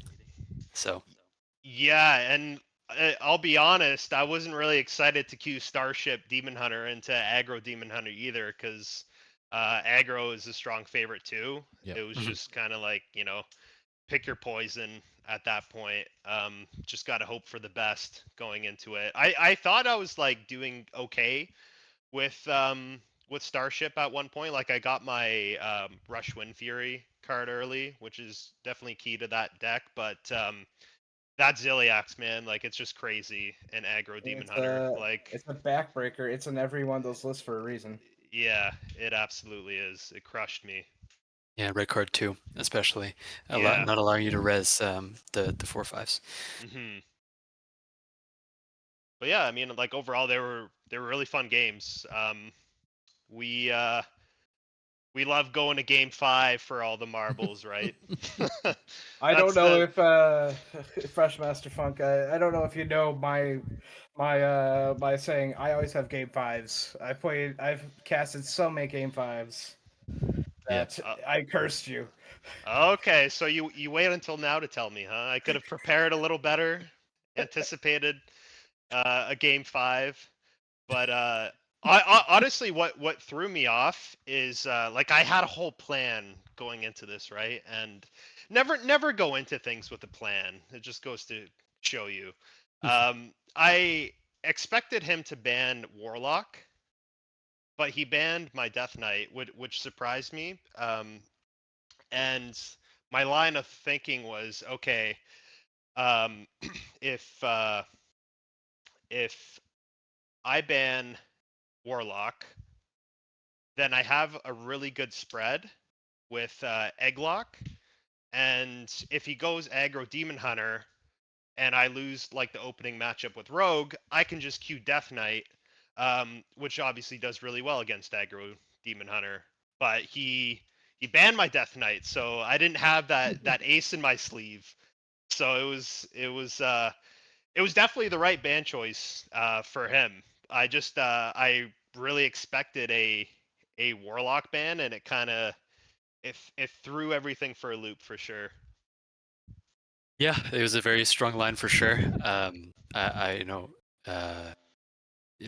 Glacier called it out that Rogue versus Demon Hunter was going to be the first game, but with that Mhm. Death Knight ban, there's really no hard counters anymore to that Yeah, deck. yeah, So it was definitely like I mentioned in the first game, just seeing how many games it could win, but after that first game with the decks that you brought, I mean it's just how many games can it win, and the fact that you were able to win that unfavorable on the third game, I think eventually puts you up favored in terms of the stats. yeah. And that was the big thing was to get Demon Hunter out of the way so Egglock can do its magic. I honestly wasn't expecting to win against Demon Hunter, but eggs are good. They always tell you, right? Eat your Eggs eggs. are good for you. Yes, exactly. Yeah, Yeah, they are Your yeah, proteins. Get your or the proteins in. omelets. Yeah.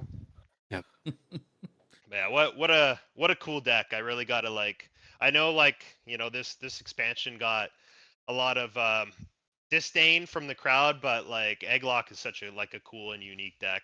I'm happy that that was able to come out of this expansion because I started playing it very recently, obviously, and yeah, it's just been a blast. The taunt buff on Kalios is just makes that deck. Period. Yeah, It- and when it was announced, like they're just gonna slap taunt on it. I'm not gonna lie, I didn't think it was gonna do anything. I was like, oh, so what? Like there's so many board clears in the game. Like what is taunt really? But no, it Cheat. definitely like it. Taunt is cheap. Yeah, Of course. yeah, no, I it remember I was saying in I think the CoinKitsy Discord, I'm like I was listening to all the changes like that probably matters somewhere for the taunt on the Kalios and there it is. It matters in Warlock. yeah, for sure, for sure. Yeah, I watched your matchup, obviously, Glacier against Super Center, and man, what the Warrior Egglock, I was like so shocked to see that. It was cool to see like You and I both. Tab was not. I can imagine how surprised you were, but yeah, like that it was cool to see like the egg spreading into another class. I know it was more of like a homebrew deck, but it was still like really cool to see that spread its wings into Warrior, and I hope I hope Super Center like has more luck with that deck because I think it's really cool and unique. Tab. Yeah, You gonna we've hook been us up with refining a- it. Gonna hook us up Mm. with a deck list in Yeah, chat absolutely. there? If anyone wants to, now that it's been used and the hand is shown, we don't have any more of our legacy players that brought Warrior, so we're not gonna be using it in our games. So I can definitely share that with anyone who wants to play it. It wins versus Egg Warlock, both Warlocks actually. It wins versus both Warlocks. DK, like the normal control DK. and then the other warriors. But it loses to the fast stuff. So Right. if you're looking to beat those decks up on ladder that I talked about, then definitely hit me up or Super Center up. He made the deck, so I give all the credit to him. Yeah, That was a very absolutely. cool deck. Mhm. I was very happy that Volge in my hand. Oh yeah, that was a big turnaround card for sure. That card saved my butt a bunch of times. Yep. All right, Funk. Well, thank you again for you and Judo Chop hitting the big stage here on THL, and really making Of it course, and entertaining with the Game yeah, 5 antics. yeah, and thanks to you guys, of course, for hosting. I always enjoy tuning in when I can, and big shout out to Judo's team as well. Yeah. Put battled us right to the end, so couldn't ask for a better finale for sure. It was a close one. Even as a caster, my back was sweating. Yep, yep. I'm gonna go unwind a little bit. There you go. Go All play right, some buddy. Hades, and I'm Unwind, gonna probably go celebrate. get some All right. wine, play some Hades, have a good time. Yep. Nice, love it. Love Thanks to see again, it. Fresh. Of Congratulations. course. Thank you. Have a good night, guys. You too. As well. Bye. Boy, what a fantastic night! Kind of decided 2 series in one go. Legacy is left to go, and I just saw that Legacy series, the Saltman 2-Fly match was 3-2 ending. So we got not a Legacy 3 seed with 10 points, and the Story of Scorpius with 6. 2 matches left to go. So Tab being the ultimate entertainment for tomorrow. Yeah, exceptionally close series with Saltman and Two Fly. Yep. That went all the way down. I was sort of monitoring it on the side while I was queuing because it's the most important one to me as I'm in it. Yep. So we'll see T on stream, TCAT on stream tomorrow. The first match. And then if he loses, then I will play and try to win it for my team.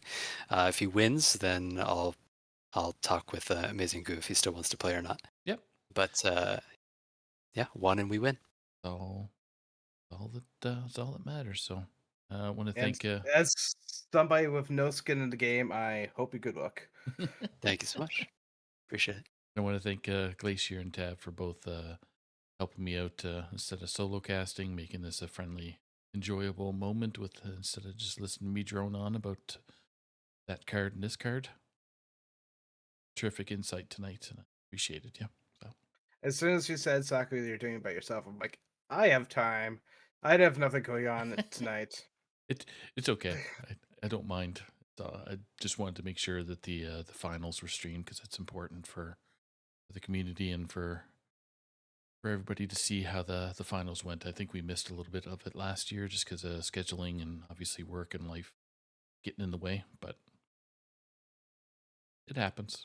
So, but tonight, different story. Tomorrow, different story. So we're good to go. But any final words before we let you guys go enjoy your evening and our viewers? No? You want to go first, Glacier? Oh no, you go first, Tab.